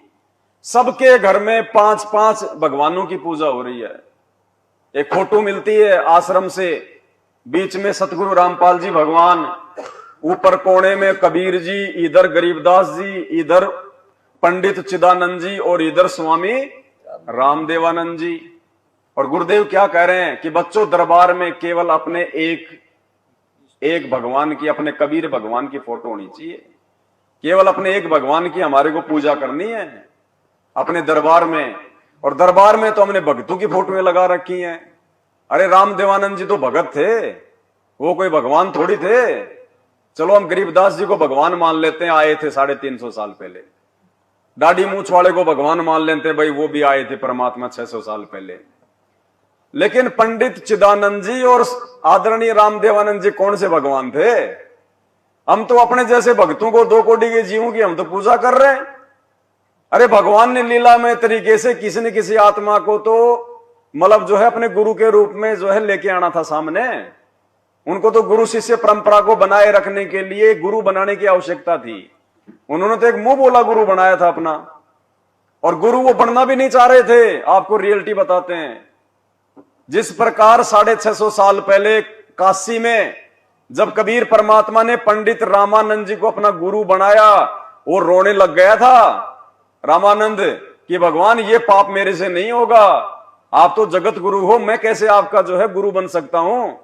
तो परमात्मा ने कहा था, भाई कोई बात नहीं, लोक दिखावे में आप मेरे गुरु बन के रहो, बाकी तो मैं आपका गुरु हूं। अगर यदि आज आप मेरे गुरु बन के ये लीला नहीं करोगे तो कल को फिर कोई जो है गुरु बनाने की आवश्यकता नहीं समझेगा कि भैया तुम कबीर जी का नाम लेते हो ना, कबीर जी ने कौन सा गुरु बनाया था। तो भक्ति मार्ग आगे नहीं बढ़ पाएगा। ठीक वही लीला, सेम टू सेम लीला परमात्मा ने 17 फरवरी 1988 को, क्योंकि वो स्वामी रामदेवानंद जी वो तो इंतजार कर रहे थे कि कब वो परमात्मा इस धरती पे आवे, कब वो परमात्मा जो है वो इस धरती पे आवे। पहचान वो भी नहीं पा रहे थे। जब 17 फरवरी 1988 को सतगुरु रामपाल जी भगवान एक भगत की भूमिका में उनके पास में गए आश्रम में, तो भाई और बहनों ये सारी की सारी बातें परमात्मा और उनके बीच में ये गुप्त रूप में हुई थी। फिर सारी की सारी रामानंद जी नहीं चाह रहे थे कि मैं आपका गुरु बनूं, मैं आपका जो है वो गुरु बनूं, लेकिन परमात्मा ने सेम टू सेम वो लीला की। और परमात्मा ने फिर भेद दे दिया, संकेत दे दिया परमात्मा ने।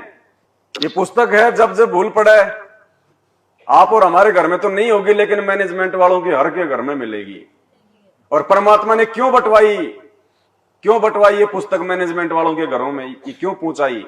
अभी तक तो लोगों को नहीं पता इसमें क्या क्या इसमें के अंदर रहस्य छुपे हुए हैं। लेकिन उन्होंने एक मतलब ईर्ष्या भाव में आके कि इसमें संजय और पवन के खिलाफ लिखा हुआ, बांट दो सबको, बांट दो सबको, सबके घर में बंटवा दी। अब इसमें क्या क्या संकेत दे रखे हैं परमात्मा ने अपने भगवान होने के विषय में। इसलिए दास चीखता है, चिल्लाता है। हालांकि मेरे तो ये पुस्तक बहुत बाद में हाथ लगी है, दास तो उससे पहले वीडियो बना चुका था कि ये रामदेवानंद जी कोई संत रामपाल जी के गुरु नहीं थे, ये तो परमात्मा ने लीला कर रखी है। देखो ये जब जब भूल पड़े पुस्तक है, पेज नंबर इसका 16 और 17। आप सब तो नहीं देख पाओगे, लेकिन जो आसपास बैठे हैं वो भाई देख लेना ताकि उनको विश्वास हो। स्वामी जी उस कुटी में 23 जनवरी 1997 तक रहे। 24 जनवरी को तलवंडी भाई पंजाब में गए, 25 जनवरी को विश्राम किया और 26 जनवरी 1997 को बैठे बैठे सतलोक चले गए दादा गुरु जी। सब आश्रमों की सुविधा त्याग कर अपने दास विदुर के पास आए।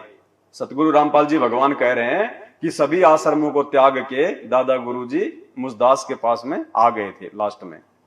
वहां जब देखा कि यथार्थ कबीर पंथ 13वां पंथ की नींव दृढ़ हो चुकी है तो सतलोक चले गए। जब उनका जिंद कुटिया में डेरा था, दास उनकी आज्ञा लेकर गांव में सत्संग व पाठ करने गया। सेवादारों को बताया था कि दास उस दिन आएगा, तब तक गुरुजी का ध्यान रखना। उस निश्चित दिन को दास कुछ लेट हो गया। देखो ये लीला की परमात्मा ने। गुरुजी ये गांव में सत्संग करने के लिए गए और भक्तों को बोल गए कि भैया मैं आऊंगा फलाने दिन, और तब तक तुम दादा गुरुजी का जो है ध्यान रखना। तो गुरुजी कह रहे हैं कि मैं जो टाइम बता के गया था कि मैं फलाने दिन आऊंगा, मैं थोड़ा सा आने में लेट हो गया। कुटिया में केवल गुरुजी के स्नान आदि की व्यवस्था शुद्धता से की हुई थी। शुद्धता का ध्यान रखते हुए दास जिंद पहुंचकर किसी भगत के घर स्नान करने लगा, जिस कारण से देरी हुई। उस समय तक सेवादारों ने 10 बार पूछा कि रामपाल आया है। दादा गुरुजी ने सेवादारों से पूछा, रामपाल आया है, रामपाल आया है। उनको तान रखा था कि पता करो क्यों नहीं आया। उस समय मोबाइल को तो कोई जानते भी नहीं थे, अन्य फोन भी गांव में नहीं थे। जब भक्तों को पता चला तो एक भगत आया और बोला, स्वामी जी ने 10 बार पूछ लिया कि कहां है, आज आने की कह गया था, क्या कारण हुआ। दास उसी समय भगत की मोटरसाइकिल लेकर तत्काल पहुंचा। गुरुजी मोटरसाइकिल लेके दादा गुरुजी के पास में तुरंत पहुंच गए। कई भगत बैठे थे। दास ने दंडवत किया। भाई जब अगर परमात्मा जब कोई लीला अपने हाथ में लेता है तो उसको पुण्यात्मा पूरी तरह से निभाता है। अंधे महात्मा की लीला की द्रौपदी के सामने तो अंधे वाली की, और जब उन्होंने एक भगत की भूमिका की 17 फरवरी 1988 को, तो भगत की भूमिका की परमात्मा ने, कोई पहचान नहीं सकता उसको। ये असली लीलाधर है। असली लीलाधर ये है, श्री कृष्ण जी नहीं है। ये है असली लीलाधर। जो लीला ये करता है उसको बखूबी निभाता है, कोई पहचान नहीं सकता। अंतर्यामी थे, लेकिन लीला जो भगवान करते हैं, जैसे 120 वर्ष धानक रूप में, जुलाई रूप में काशी में रहेगी, कोई आज तक नहीं समझ पाया वो भगवान थे। आज समझ में आ गया कि वो परमात्मा थे और हैं और रहेंगे। तो ये लीला ऐसी गजब की करता, कोई सोच भी नहीं सकता यू भगवान है रह कैसे। अंधे की लीला करे थे, अंधे वाली करी पूरी। इस काल को भी धोखा देता है, यही वेद में लिखा है। और यही नानक साहब कहते, ए ठगवाड़ा ठगी देश खरा सियाणा बोता बार, ये धारणक रूप रहा करता है। और खुद कहते भगवान सोचल सीधर मैं करूं अपने जन के काज। तो लीला भगवान जब भगत की करेगा तो भगत की पूरी निभाएगा, दंडवत भी करेगा, सारे काम करेगा। दास ने दंडवत किया, चरण चंपी करने लगा, उनके चरणों की चंपी करने लगा, सेवा करने लगे, मालिश करने लगे गुरुजी।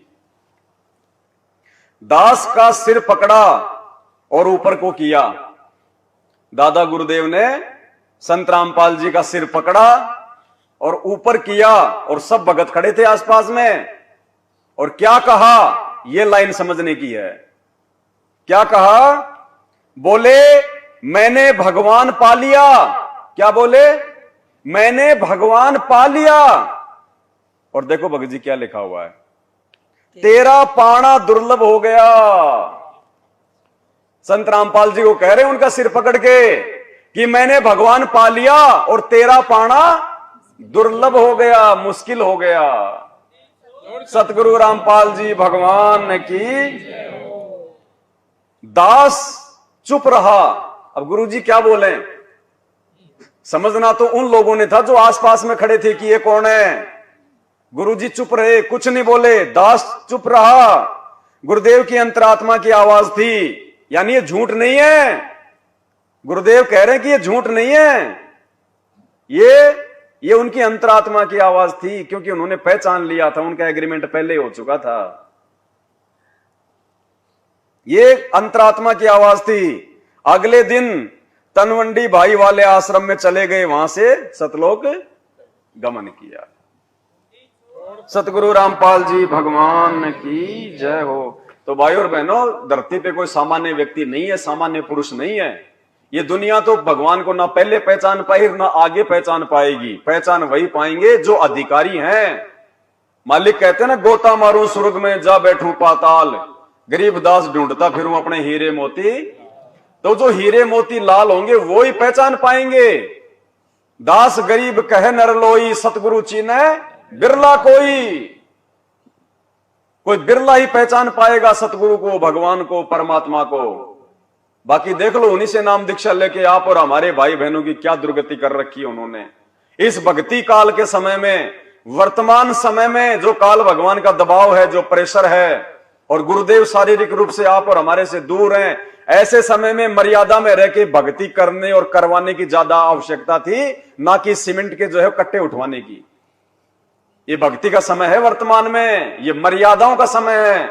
और इस समय काल प्रेरणा से लाखों हजारों भक्तों को उन आश्रमों में जो है मिट्टी के कट्टे ढोने के लिए लगा दिया, तगारियों में लगा दिया। वो आश्रम नहीं बचाएंगे हमारे को, वो मजदूरी करने से नहीं बचेंगे हम। भक्ति की मजदूरी करनी पड़ेगी, भक्ति की मजदूरी। वो लोग तो अपने धार्मिक धंधे के लिए सब कुछ कर रहे हैं, हम क्यों मूर्ख बन रहे हैं उनके पीछे। तो जो विचार नहीं कर पा रहे, देख लो आज काल कैसे उनको जो है मजदूर बना के छोड़ दिया उनको भगत से। तो परमात्मा कहते हैं, जब ये भगवान कोई लीला अपने हाथ में लेता है तो बिल्कुल सेम टू सेम वो ही लीला करता है। और इस लीलाधर को पहचानना खुद उसकी रजा के संभव नहीं है। कोई पहचान नहीं सकता। खुद के भगत तो नहीं पहचान पा रहे, खुद के घर वाले तो नहीं पहचान पाए। पहचान पाए क्या? दीपक तले तो हमेशा अंधेरा रहता है।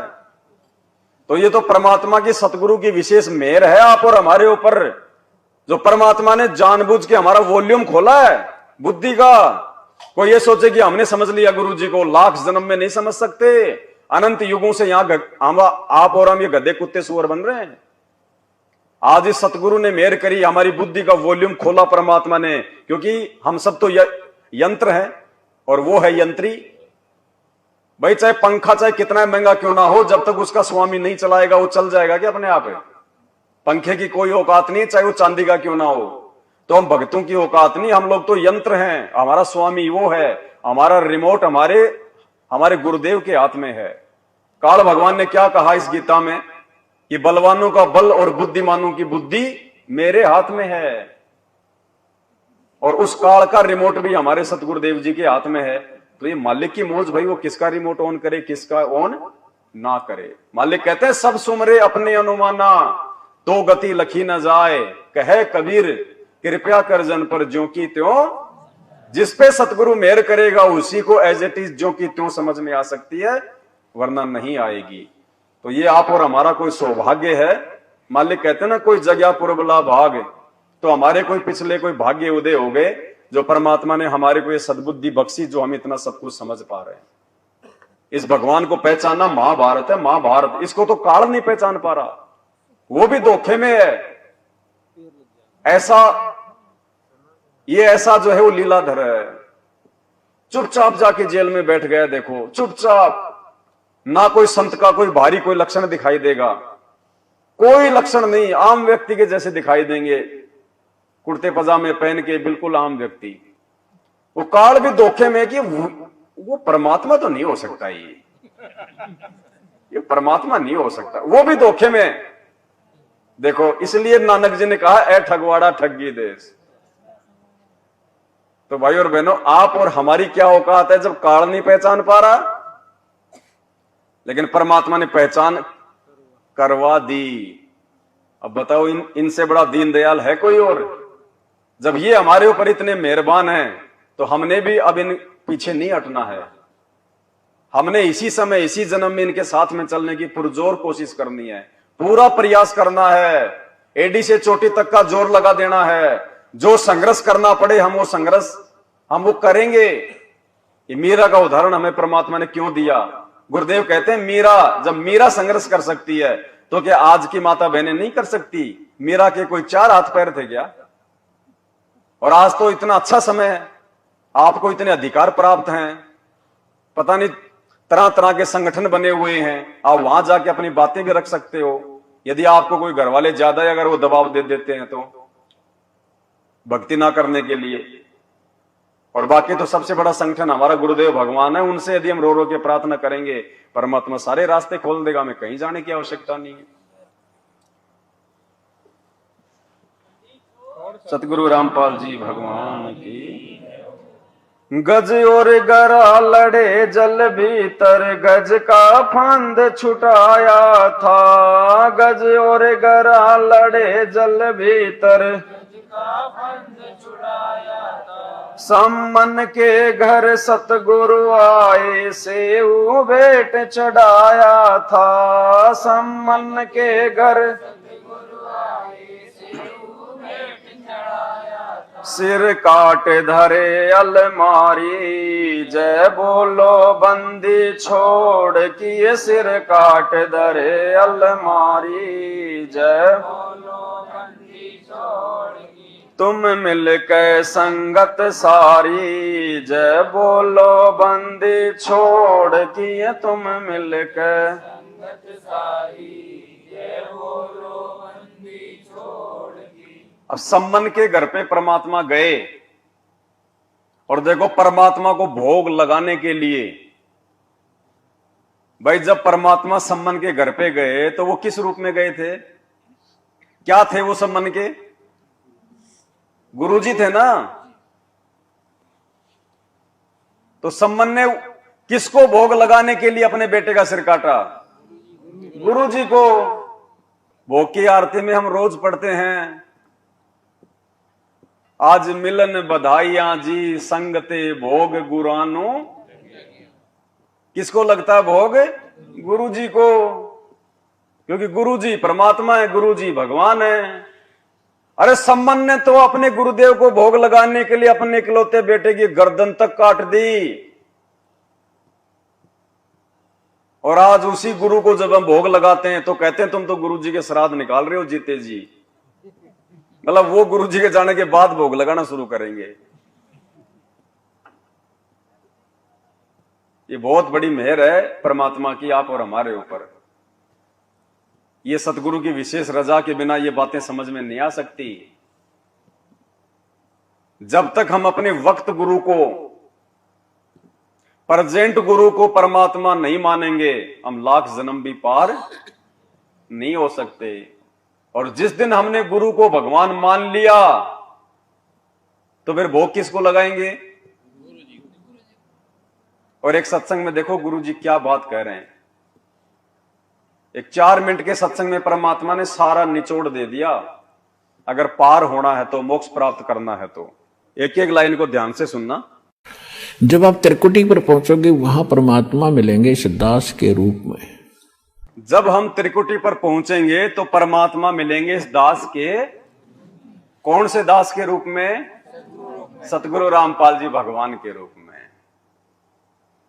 भाई जब हम त्रिकुटी पे जाएंगे और हमें वहां पे कोई अलग से परमात्मा नहीं मिलेगा, अलग से कोई भगवान नहीं मिलेगा।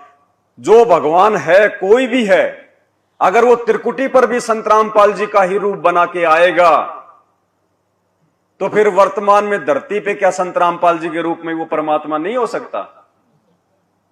भाई जब हम त्रिकुटी पर भी नहीं पहचान पाएंगे और संत रामपाल जी का ही रूप बना के वो भगवान आएगा तो क्या पता वो भगवान वर्तमान में भी संत रामपाल जी के रूप में बैठा हो।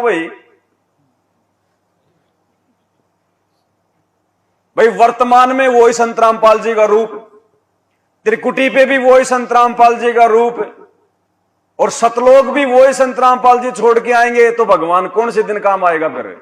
सिंहासन पे भी वही रूप है। और सैकड़ों भक्तों ने अपने इंटरव्यू दिए कि सतलोक के सिंहासन पे भी संत रामपाल जी बैठे हुए हैं। तो फिर वो तो भाई भगवान और है कौन? अगर है तो सामने क्यों नहीं आता? ये छुपन छुपाई खेलने का काम तो उस काल भगवान का है, वो नहीं आता सामने। तो परमात्मा ये साबित कर रहे हैं कि धरती पे तुम्हारे गुरु के रूप में खुद कबीर परमात्मा विद्यमान है, प्रकट है, मौजूद है। बहुत ध्यान से सुनना, ये सत्संग 4 मिनट का है।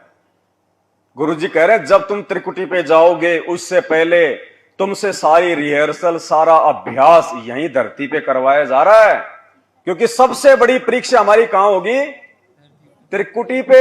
यहां नहीं होगी परीक्षा धरती पे। धरती पे तो खाली हमारे को पढ़ाई जा रही है, वो परीक्षा देने के लिए। जैसे बच्चा नौकरी कहां लगता है? स्कूल में या फिर स्कूल से बाहर? स्कूल में तो उसको पढ़ाई जो है पढ़ाई जाती है नौकरी के लिए, स्कूल में नौकरी नहीं मिलती उसको। इसी प्रकार ये शरीर छूटने के बाद में जब वो त्रिकुटी पे हमारी परीक्षा होगी, उसकी पढ़ाई हमारे को इन आश्रमों में गुरुदेव पढ़ा रहे हैं, सत्संग कर करके अभ्यास करवा रहे हैं कि उस फाइनल परीक्षा में तुम फेल ना हो जाओ। और उस फाइनल परीक्षा में फेल ना हो, उसके लिए भगवान हमारे छोटे छोटे एग्जाम साध संगति से ले रहा है। साध संगति से परमात्मा रिहर्सल करवा रहा है। ध्यान से सुनना। गुरु को मानुष नहीं जाने, गुरु गोविंद कर जानियो, रहियो शब्द समाए, मिले जब दंडवतम बंदगी, नहीं पल पल ध्यान लगावे। गुरु गोविंद दोनों खड़े, काके लागू पाए, बलिहारी गुरु अपना जिन गोविंद दियो मिलाए। अब परमात्मा ने यह सिद्ध करना हमारे को एक ट्रेनिंग दे रहे हैं कि जैसा व्यवहार आप इस दास के प्रति कर रहे हो, ऐसा ही भगवान के प्रति माना जाएगा। क्या कह रहे हैं गुरु जी? कि जैसा व्यवहार, जैसा बर्ताव तुम अपने गुरु जी के प्रति कर रहे हो, सेम टू सेम बर्ताव, सेम टू सेम व्यवहार त्रिकुटी पे भगवान के प्रति माना जाएगा। आज यदि हम अपने गुरु जी को भोग लगाएंगे तो वो किसको माना जाएगा? भगवान को। यदि हम अपने गुरु जी का प्रकट दिवस मनाएंगे तो वो किसका माना जाएगा? तो बताओ हम क्या गलत कर रहे हैं? हम तो गुरु जी के सत्संग रूपी वचन पे चल रहे हैं। क्या कह रहे हैं परमात्मा? कि जैसा व्यवहार आप इस दास के प्रति कर रहे हो, ऐसा ही भगवान के प्रति माना जाएगा। और जैसा आप दिन में रिहर्सल कर रहे हो, रात में सौपन भी वैसे ही आएंगे। तो संसार छोड़कर जब जाओगे आपको सौपन सा बनेगा। तो जैसा आपकी आस्था यहां वहां तो सामने स्पष्ट नजर आओगी, तो वहां आपकी परीक्षा होगी।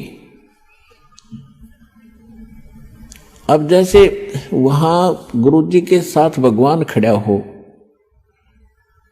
आपने परमात्मा को देखा नहीं, केवल चित्र देखे हैं उनके। क्या देखे आपने? तो क्या वो चित्र वाला भगवान नहीं है? फिर क्या कह रहे हैं गुरु जी? आपने भगवान देखा नहीं है, परमात्मा देखा नहीं है, आपने खाली उनके, इसका मतलब वो चित्र भगवान का नहीं है, वो काल्पनिक है, वो हाथ से बनाया हुआ है। 650 साल पहले ना कोई रंग था, ना कोई डिजिटल था, ना कोई प्रिंटर था। आज देखो कैसे लाल होट कर रखे हैं, कैसे सिस्टम कर रखा उस फोटो का। ये खाली काल्पनिक हैं, बनावटी हैं। तो गुरु जी कह रहे हैं आपने परमात्मा देखे नहीं है, आपने केवल उनके चित्र देखे हैं। सुनना ध्यान से। अब जैसे वहां गुरु जी के साथ भगवान खड़ा हो, आपने परमात्मा को देखा नहीं, केवल चित्र देखे हैं उनके। तो वहां जाकर आप किसको प्रणाम करोगे? गुरु गोविंद दोनों खड़े किसके लागू पाए, बलिहारी गुरु अपना जिन गोविंद दियो लाए। यानी हमने इतना दृढ़ होना है इस मार्ग पर सफल होने के लिए। वो जो दास के रूप में होगा वो भगवान ही होगा। वहां पर कौन होगा? सतगुरु रामपाल जी भगवान की। यानी त्रिकुटी पे जो संत रामपाल जी के रूप में होगा वो भगवान ही। और क्या कह रहे हैं गुरु जी की वहां गुरु गोविंद दोनों खड़े। मान लो एक तरफ वहां पे वो भगवान आके खड़ा हो जाए, दाढ़ी मूछ वाला जिसको हम मानते हैं कबीर जी, और एक तरफ हमारे गुरुदेव खड़े हो वहां पे, दोनों खड़े हो त्रिकुटी पे। एक तरफ संत रामपाल जी सफेद कुर्ते पजामे में और एक तरफ धोती कुर्ते में दाढ़ी मूछ वाला। तो क्या करेंगे हम? गुरु गोविंद दोनों खड़े किसके लागू पाए, बलिहारी गुरु अपना जिन गोविंद दियो। क्या कह रहे हैं गुरु जी, सुनियो। गुरु और गोविंद दोनों खड़े, वहां मान लीजिए परमात्मा दोनों रूप बना के खड़ा हो जा, एक दास का रूप और दूसरा अपना ओरिजिनल रूप। तो कहते हैं वहां भी परीक्षा होगी किसके लागू पाए। सबसे पहले कहते बलिहारी गुरु अपना जिन गोविंद दियो मिलाए। अपने गुरु जी के ही चरणों में गिरना। वहां पर परमात्मा की तरफ अगर झांक भी लिया उधर साथ होगी तो वो रिजेक्ट करेंगे आपको। यहां भी ऐसा ही होगा। सतगुरु रामपाल जी भगवान। अब बताओ, कहते हैं वहां अगर परमात्मा भगवान यदि अपनी ओरिजिनल रूप में भी खड़ा हो, अगर तुम मानते हो कि दाढ़ी मूछ वाला भगवान है, तो कहते हैं त्रिकुटी पे एक तरफ तो तुम्हारा गुरु खड़ा हो और एक तरफ ओरिजिनल भगवान भी आके खड़ा हो जाए दाढ़ी मूछ वाला, तो भी कहते हैं तुमने अपने गुरु जी के चरणों में पड़ना, उन्हीं को दंडोत करना। उसकी तरफ अगर देख भी लिया, झांक भी लिया, तो क्या हो जाओगे? और ऐसा ही यहां गुरु जी कह रहे हैं, यहां भी ऐसा ही है। यानी त्रिकुटी नहीं, वर्तमान समय में रिहर्सल के समय में भी हमने ऐसा ही बर्ताव करना है। इसलिए परमात्मा ने विशेष मेहर बख्शी साथ संगत पे, और वो फोटो ही सबके घरों से परमात्मा ने बाहर, ताकि हमारी आस्था ही ना बने, हम उसकी तरफ कभी ध्यान ही ना दें, क्योंकि वो तो हमें भटकाएगा। वो फोटो तो हमें भटकाएगी अपने गुरु से। तो गुरु जी कह रहे हैं यहां भी ऐसा ही है। थोड़ा फिर से सुनो एक बार, त्रिकुटी पे नहीं, यहां भी हमने ऐसा ही व्यवहार करना है, ऐसा ही बर्ताव करना है, अपने गुरु को ही महत्व देना है। अरे जब हमने उस फोटो की तरफ देखना ही नहीं है तो फिर दरबार में रख के क्या करेंगे हम उसका? देखना ही नहीं है तो फिर हम अपने घर में रख के क्या करें उसका? आदेश हो गया ना गुरु जी का, झांकना ही नहीं है तुमने उसकी तरफ, देखना ही नहीं है। भाई देखना ही नहीं है, झांकना ही नहीं है तो निकालो इसको घर से बाहर, सह सम्मान बाहर करो। गुरु और गोविंद दोनों खड़े, वहां मान लीजिए परमात्मा दोनों रूप बना के खड़ा हो जा, एक दास का रूप और दूसरा अपना ओरिजिनल रूप। तो कहते हैं वहां भी परीक्षा होगी किसके लागू पाए। सबसे पहले कहते बलिहारी गुरु अपना जिन गोविंद दियो मिलाए। अपने गुरु जी के ही चरणों में गिरना। वहां पर परमात्मा की तरफ अगर झांक भी लिया उधर साथ होगी तो वो रिजेक्ट करेंगे आपको। यहां भी ऐसा ही होगा। तो यहां परमात्मा साध संगतियों में ही ऐसा करवा रहे हैं और कहीं देखने को नहीं मिलेगा। इसलिए गुरुदेव की विशेष मेहर है आप और हमारे ऊपर।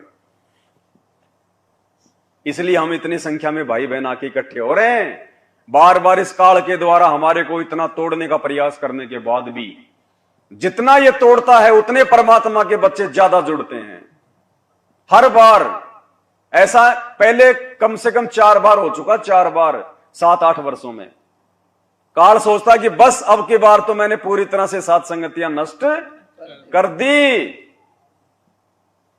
जो घुटने के पास आके बैठा करते थे वो ये गए, और जो उनको देख के चला करते थे, जो लोग साथ संगति में खाली देखा देखी आ रहे थे, हलवा चाटने आ रहे थे, बच्चों के रिश्ते खोजने आ रहे थे, परमात्मा अंतर्यामी है। साथ संगति में केवल हीरे मोती लाल ही टिक पाएंगे, कचरा नहीं टिकेगा।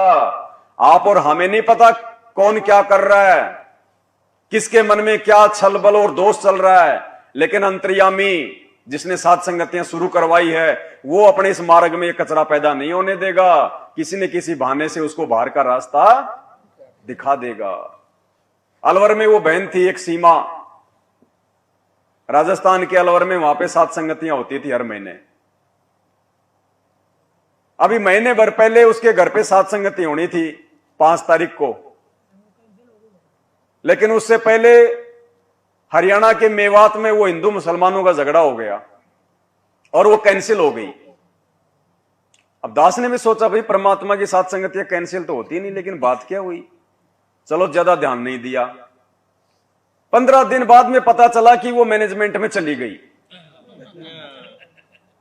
एक दो भक्तों ने फोन किया तो बोली भगत जी आप गुरुजी के वो जेल धाम से वीडियो ऑडियो आ रहे, आप उनको देखो ना गुरुजी क्या बोल रहे हैं, ये गलत है ये साध संगत वगैरह।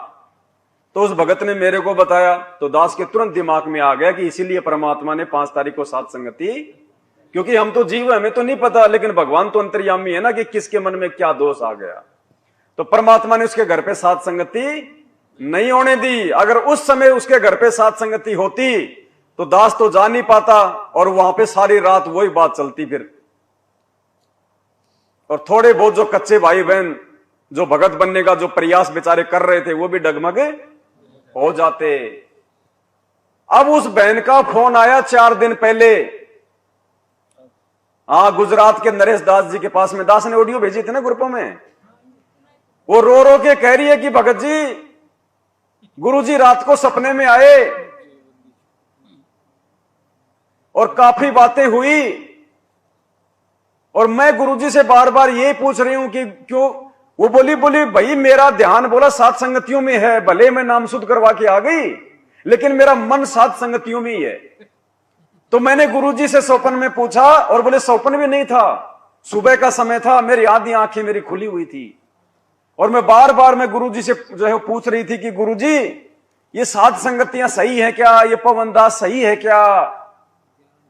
तो गुरुजी ने कहा कि बेटी उसकी गारंटी मैं ले रहा हूं, पवनदास की गारंटी मैं ले रहा हूं।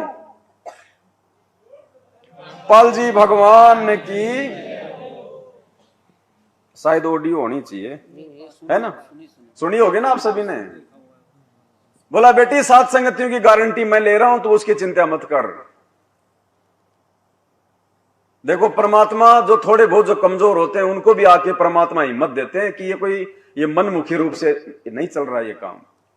तो परमात्मा हमारा विश्वास जो है वो दृढ़ करते हैं ताकि हम भीड़ को उधर जाता हुआ देख के कहीं कमजोर ना पड़ जाएं कि सारे जा रहे हैं, सभी जा रहे हैं।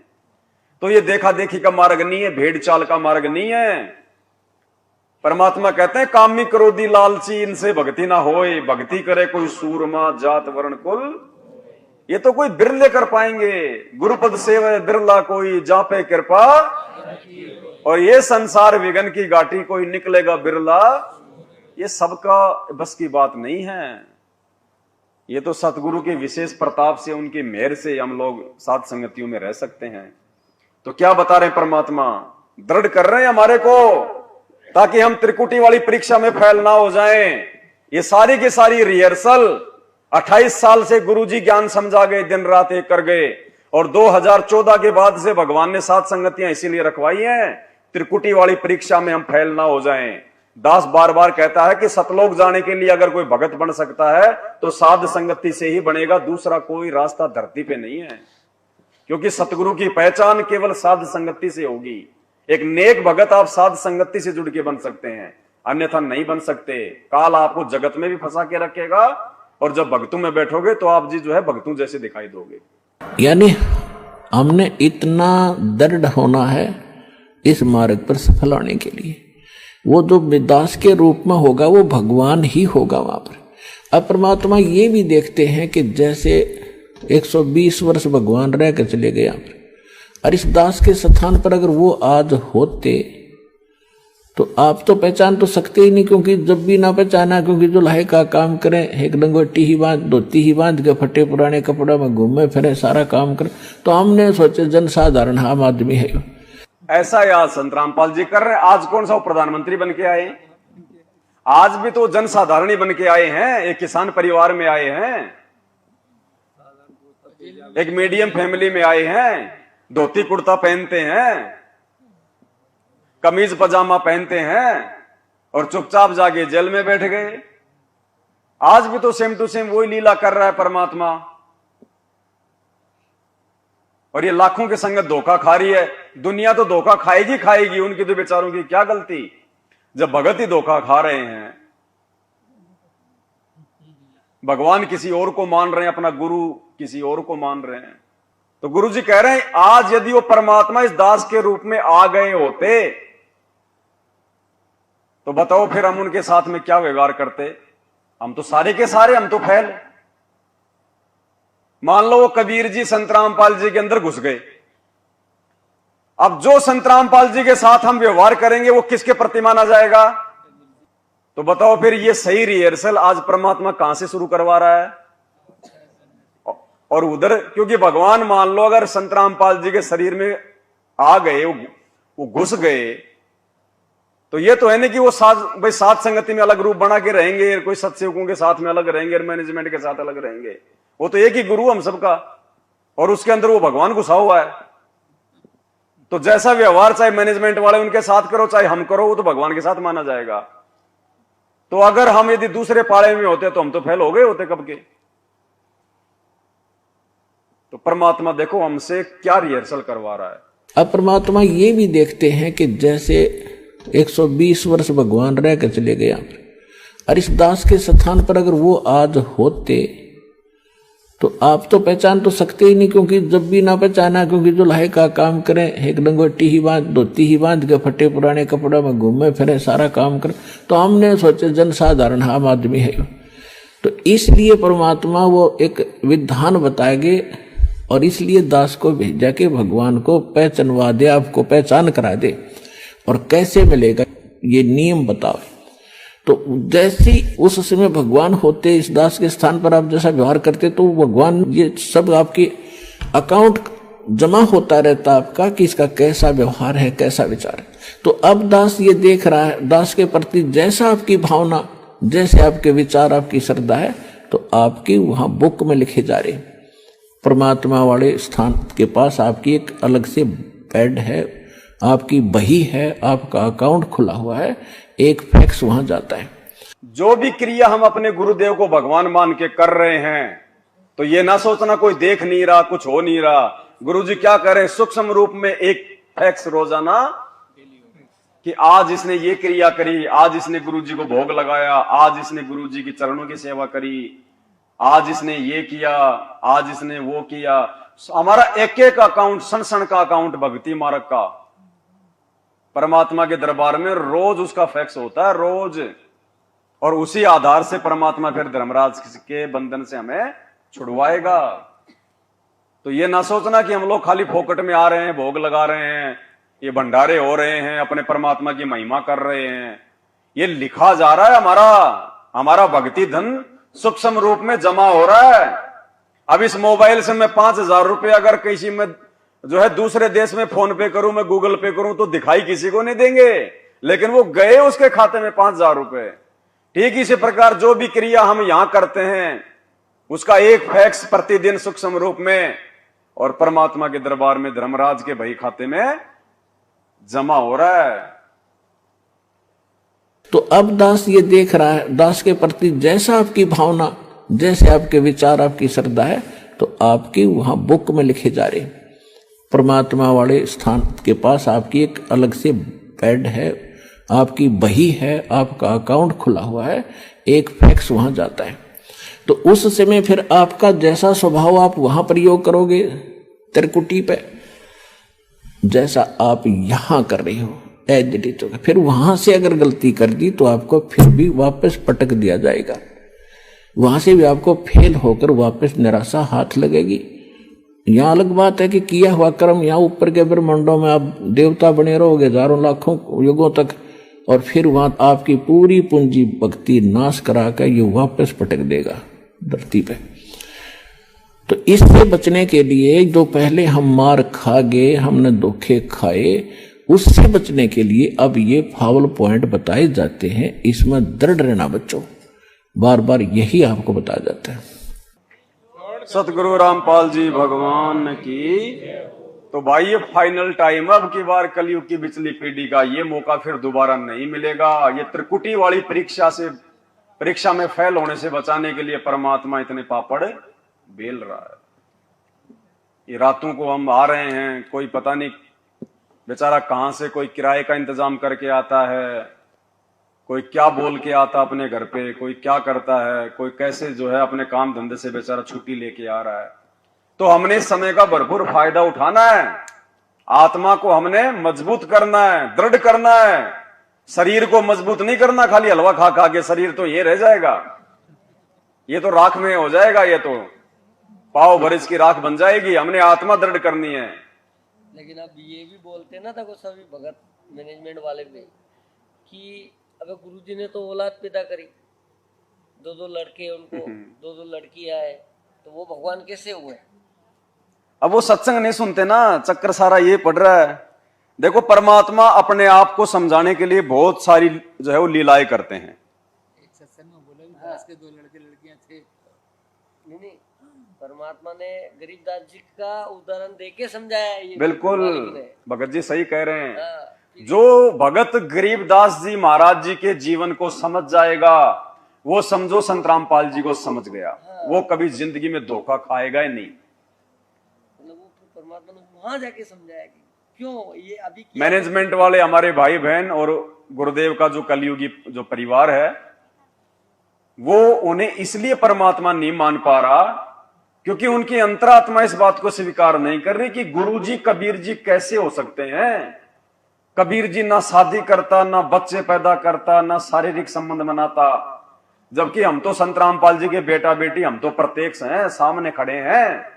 तो उनके गले ये बात उतर नहीं रही। यही तो बड़ा खेल। इसी बात को समझाने के लिए परमात्मा ने 250 साल पहले गरीबदास जी की भूमिका करी। वो भी जाट परिवार में, किसान परिवार में, धोती कुर्ता पहनने वाला। उन्होंने भी शादी करी, 6 उन्होंने बच्चे पैदा किए, तत्व ज्ञान समझाया, एक ग्रंथ साहिब लिख गए। और जब उन्होंने अपना शरीर छोड़ा तो उनकी चिता से अस्थियां नहीं मिली। और उसी शरीर में 35 वर्ष तक वो सहारनपुर में रह के लीला कर गए, ग्रंथ साहिब लिखवा गए बोमड़ भगत से। भैया मृत्यु हुई नहीं। परमात्मा की तो मृत्यु होती नहीं, मृत्यु शब्द तो आप और हमारे लिए है। और जो भगत वास्तव में अपने सतगुरु के प्रत्येक नियम पे चलेगा, मृत्यु उसकी भी नहीं होगी। परमात्मा ने कह रखा है ऐसा शरीर भेजूंगा। सतगुरु रामपाल जी भगवान की। जिला हमीरपुर उत्तर प्रदेश से हैं। अच्छा। और भैंसों को चराने के लिए गए थे तो मुझको वो गराजे दिखी बाम्बी में। अब ये मन तो चंचल है तो मैंने सोचा कि शाम का टाइम था, उखाड़ लेता हूँ। तो मैं बाम्बी में चढ़ गया और बिचखापर ने काट लिया। किसने?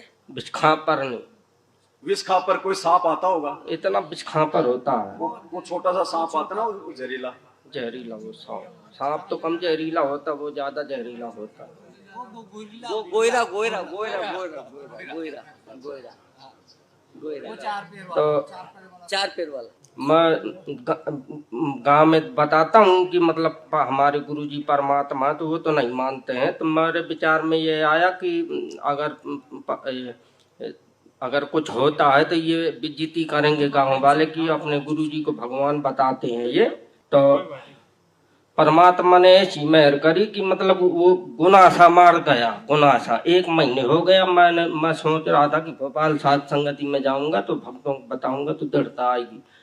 तो वो 1 महीना हो गया है, लेकिन उसका थोड़ा सा अंश अभी भी है, मतलब लीला पड़ा है, लीला पड़ गया अभी भी है। कहाँ पे? इधर है, दिखाओ ना।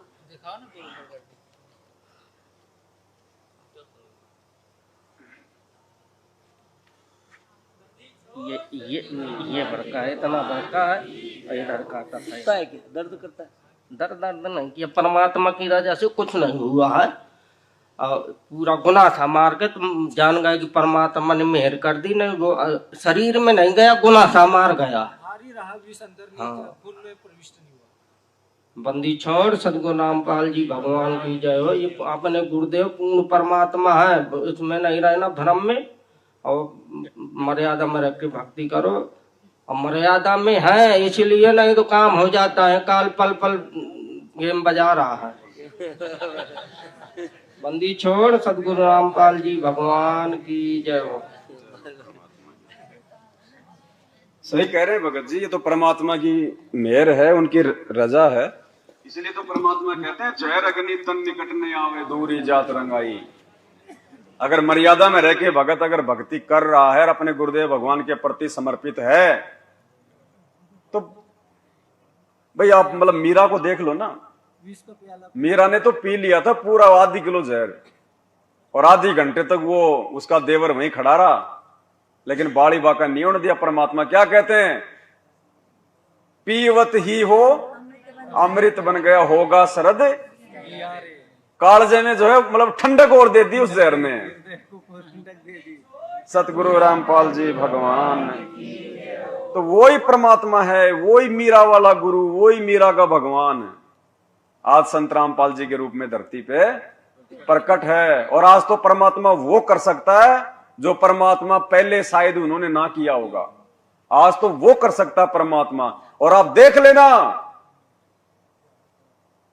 इस मृत लोक से जाने से पहले परमात्मा वो चमत्कार, वो लीलाएं करके जाएगा, तभी ये दुनिया 1000 साल तक भक्ति करेगी। अगर ऐसे मर गए गुरुदेव, अगर आप और हमारी तरह, कोई भक्ति नहीं करेगा 1000 साल तक, कोई नहीं मानेगा इनको। परमात्मा वो लीलाएं करके जाएगा जो लीलाएं भगवान ने 4 युगों में नहीं की अभी तक। छोड़ सतगुरु रामपाल जी। तो पहले आपको ये छोटा सा सत्संग सुनाते हैं। गरीबदास जी महाराज जी के विषय में हमारे पूज्य गुरुदेव जी ने क्या बताया। गुरुदेव कह रहे हैं भाई वो तो बंदी छोड़ थे, उनको बच्चे पैदा करने की जरूरत, लेकिन क्यों बच्चे पैदा करके दिखाए उन्होंने। सेम टू सेम लीला संत रामपाल जी ने की है। लेकिन बंदी छोड़ गरीबदास जी ने इसको बहुत आसान किया है। इसको ऐसा मार्ग बता दिया है कि आप काम करते हुए अपने खेत में, जैसे उन्होंने उदाहरण दे के बताया, नहीं तो उस भगवान ने यहां पर आने की कोई आवश्यकता नहीं थी, और ना ही उन्होंने बच्चे पैदा करने की आवश्यकता थी, क्योंकि वो पूर्ण ब्रह्म परमात्मा थे। लेकिन हमारे इस भ्रम को दूर करने के लिए कि आपके मन में क्या जमा हो चुकी, हमारे अंदर भी यही थी। हम तो एक साधारण सा अपना नाम ले लिया करते थे, आरती कर लिया करते थे, जब तक हमने पूर्ण ज्ञान नहीं हुआ था। इस उद्देश्य से कि हमारे थोड़े बहुत काम सर जाएंगे, भगवान की आरती कर लें, बाकी प्राप्ति की हमें कोई उम्मीद नहीं थी, परमात्मा प्राप्ति की। जब से बंदी छोड़ गरीबदासियों का, कबीर साहिब का ज्ञान देखा, इसको समझा, और वे साथ में ये भी पता चला कि ये गृहस्थी थे, बाल बच्चेदार थे, इन्होंने अपने बच्चों के सारी ये क्रियाक्रम किया, विवाह भी किया, और साथ में उनका पालन पोषण भी किया, और फिर भक्ति करके परमात्मा प्राप्ति भी की। तो जब हमारे मन में यह कुछ उत्सुकता पैदा हुई कि जब बंदी छोड़ गरीबदास जी सारे काम को करते हुए पार हुए, तो हम भी हो सकते हैं। इसलिए परमात्मा ने आज ये लीला की है, ये शादी वाली, ये बच्चे वाली नहीं, ये परमात्मा है, परमेश्वर है। इनका शरीर आप और हमारी तरह हाड़ मास का नहीं है। अरे रोज पढ़ते हैं हम नित्य नियम में। एक बात बताओ, नित्य नियम हम करते हैं, हम किनके सामने खड़े होके कर रहे हैं? गुरुदेव भगवान के सामने खड़े होके नित्य नियम करते हैं, और उनके लिए कर रहे हैं ना। गरीब ऐसा सतगुरु हम मिल्या तेज पुंज के अंग, क्या कह रहे हैं हम संत रामपाल जी को रोज? ये ना समझना कि ये गरीबदास जी अपने गुरु जी के लिए बोल रहे हैं। अगर कोई ये समझता है कि ये गरीबदास जी की वाणियां हैं, और गरीबदास जी तो अपने गुरु जी के लिए कह रहे हैं जो उनको मिले थे वहां पे उछुडानी में आके, तो नालायकों फिर हम क्या कर रहे हैं? फिर हम तो फिर गरीबदास जी के गुरु की महिमा गा रहे हैं या फिर अपने गुरु की गा रहे हैं? अरे फिर हम नित्य नियम क्यों कर रहे हैं? हम तो गरीबदास जी के गुरु की महिमा कर रहे हैं। हमारा गुरु कौन है? गरीबदास जी कोई भगत वगत नहीं थे, वो तो लीला कर रहे थे, खुद परमात्मा थे, बंदी छोड़ थे वो। और ये वाणियां परमात्मा ने कोई अपने लिए नहीं लिखी, ये वाणियां आप और हमारे लिए लिखवाई है परमात्मा ने, आज के समय के लिए। तो हम अपने गुरुदेव से प्रार्थना कर रहे हैं, हम अपने गुरुदेव की महिमा कर रहे हैं। नित्य नियम में सतगुरु की महिमा है। गरीब ऐसा सतगुरु हम मिल्या, तेज पुंज के अंग और जिलमिल नूर जहूर है। तो हम तो अपने गुरु की महिमा कर रहे हैं, अपने गुरु जी को कह रहे हैं हम, संत रामपाल जी भगवान को, ये परमेश्वर आपके तो तेज पुंज के अंग हैं, आप और हमारी तरह हाड़ मांस के नहीं है। गरीब ऐसा सतगुरु हम मिल्या, तेज पुंज की लोय, लोय मानी शरीर, पूरा शरीर परमात्मा आपका तेज पुंज का है, नूरी है। शुक्रम अकायम ऐसना वीरम। तो संत रामपाल जी ने बच्चे पैदा करने की जरूरत नहीं थी, शादी करने की जरूरत नहीं थी। ये तो परमात्मा ने ये लीला, इसके बहुत सारे रीजन होते हैं। सबसे पहले तो भगवान ने काल को जो है धोखे में रखना, ताकि काल ये सोचे कि भगवान तो शादी वादी नहीं करता, वो सतलोक का राजा वहां के सुख छोड़ के इस गंदे लोक में वो घर बसाने थोड़ी आएगा। अगर शादी करनी होती, बच्चे पैदा करने होते, तो परमात्मा सतलोक में कर लेता। वहां तो एक से बढ़ के एक सुंदरियां हैं, हंस है वहां पे। तो इस गंदे लोक में आके परमात्मा 2 कोटि के जीवों से शादी करेगा, बच्चे पैदा करके यहां पे परमात्मा मतलब घर बसाएगा। जो हमारा घर उजड़वाने के लिए आया है वो अपना घर बसाएगा। हम घर फूके अपना, लुका लेने हाथ, उनका भी घर फूक दे दो चले हमारे, तो खुद यहां पे वो घर बसाने आएगा। ये लीला करता है परमात्मा, काल को धोखा देने के लिए, अपने आप को छुपाते हुए। और दूसरा, इन नकली और ज्ञानहीन धर्मगुरुओं ने जो धारणा फैला रखी है कि भैया खाली ब्रह्मचारी भगवान प्राप्त कर सकता है, गृहस्थी तो परमात्मा प्राप्त, गृहस्थी तो खाली उनके धोख मारो और उनको जो है दान धर्म देके उनका पेट भरते रहो, बाकी तो ब्रह्मचारी पार होगा। तो परमात्मा ने ये झूठी धारणा को भी जो है तोड़ना था। ये परमात्मा की भक्ति चाहे गृहस्थी करो चाहे ब्रह्मचारी करो, उस सही नाम की और मर्यादाओं की जरूरत है। तो बहुत सारी धारणाएं हैं जिनको परमात्मा, जिनका खंडन करने के लिए इस प्रकार की लीलाएं करते हैं। और नहीं फिर अगर शादी वादी नहीं होती, ऐसे होते, तो हमें कोई भी हमारे को भ्रमित कर देता, अरे तुम क्यों उस मोटे के पीछे लग रहे हो, ना उसका घर ना कोई परिवार, वो तो फालतू फोकट में है, तुम्हारे तो बाल बच्चे, अपना कमाओ दमाओ, क्यों जा रहे हो तुम उसके पीछे। उसको तो खाने कमाने में जोर आता था इसलिए शादी नहीं करी। बहुत सारी बातें लोग बनाते। तो परमात्मा बहुत सारी जो है इन झूठी धारणाओं का भी यहां पे आके इस प्रकार की लीला करके ये खंडन करता है। अब परमात्मा ने एक लीला करी, भाई ये तो सबका आराध्य देव है, देवों का देव है ये तो। क्या कह रहे हैं गुरुदेव, 33 कोटि अधारा ध्यान है 87 33 करोड़ देवी देवता, 88,000 ऋषि, 12 करोड़ ब्राह्मण, ये भी इसी कबीर परमात्मा की महिमा करते हैं, इसी का गुणगान। भले चाहे उनका ध्यान नहीं है कि ये भगवान है, लेकिन जब आत्मा दुखी होती है तो किसको पुकारती है, परमात्मा को। वो ये नहीं देखती फिर मैं कौन सा बाबा पूज रहा हूं, मैं कौन सा देव पूज रहा हूं। जब विशेष संकट आत्मा पे आता है तो आत्मा से वो परमात्मा को ही पुकारता है। तो सबकी पूजा का आधार ये कबीर परमात्मा सतगुरु रामपाल जी भगवान है।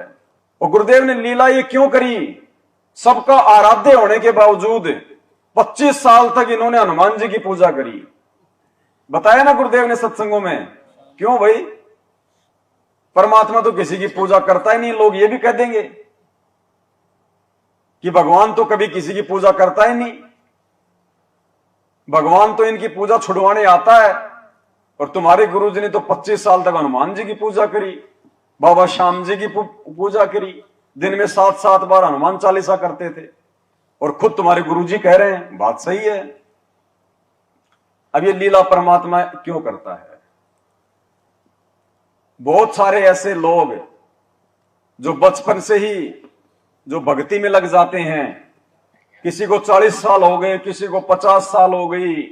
जैसे रामानंद जी थे 650 साल पहले, जब परमात्मा उनको मिले, परमात्मा की उम्र तो जो है मतलब 5 वर्ष की और उनकी 104 वर्ष की हो गई।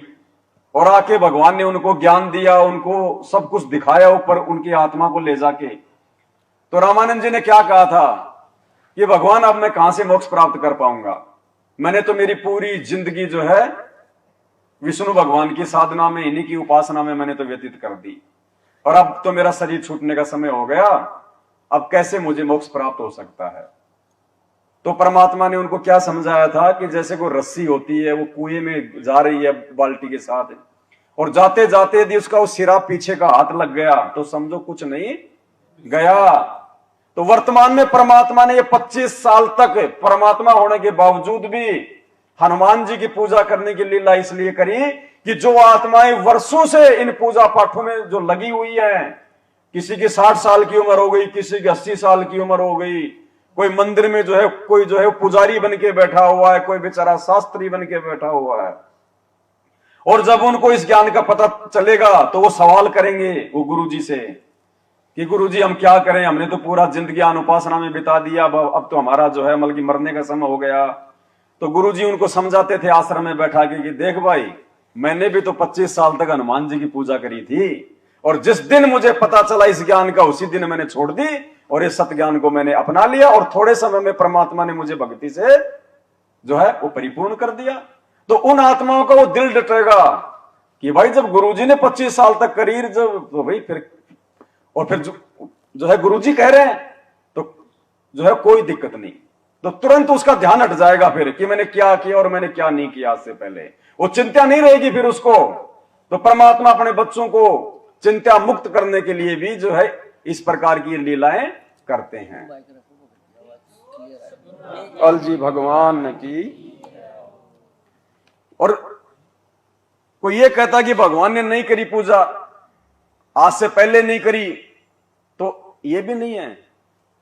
जब 650 साल पहले वो कबीर परमात्मा गोरखनाथ से ज्ञान गोष्ठी करने गया था, तो कौन सी मतलब संप्रदाय का होके गया था?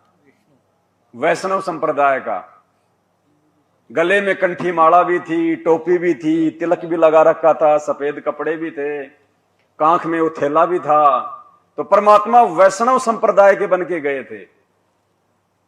तो ऐसा नहीं है कि ये लीलाएं करता है ये परमात्मा, इनको किसी की पूजा करने की आवश्यकता नहीं है। ये तो पूरी दुनिया का जो है ये पूज्य देव है। सतगुरु जी की दया हुई जब भगत तेरा हर्षाया था। सतगुरु जी की दया हुई जब भगत तेरा हर्षाया था। काशी जी में आश्रम तुम्हारा इस दिन ने पाया था। काशी जी में ये संत सदा उपकारी, जय बोलो बंदी छोड़ किए ये संत सदा उपकारी, जय बोलो बंदी छोड़ किए तुम मिलकर संगत सारी, जय बोलो बंदी छोड़ की तुम मिलकर संगत सारी, जय बोलो बंदी छोड़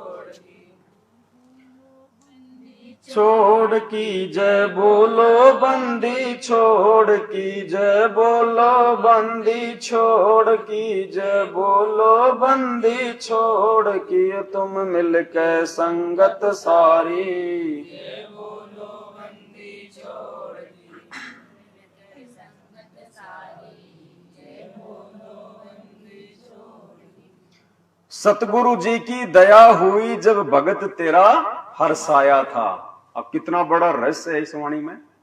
हर शब्द के लास्ट में परमात्मा गहरा संकेत छोड़ते हैं।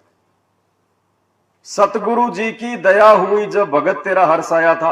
देखो इस शब्द को सतगुरु रामपाल जी भगवान ने बहुत बार समझाया, लेकिन लास्ट की वाणी इन्होंने कभी नहीं समझाई। लास्ट की वाणी इन्होंने साथ संगति के लिए छोड़ी, क्योंकि लास्ट की वाणी में सतगुरु रामपाल जी भगवान की जो है रहस्य है, संकेत है।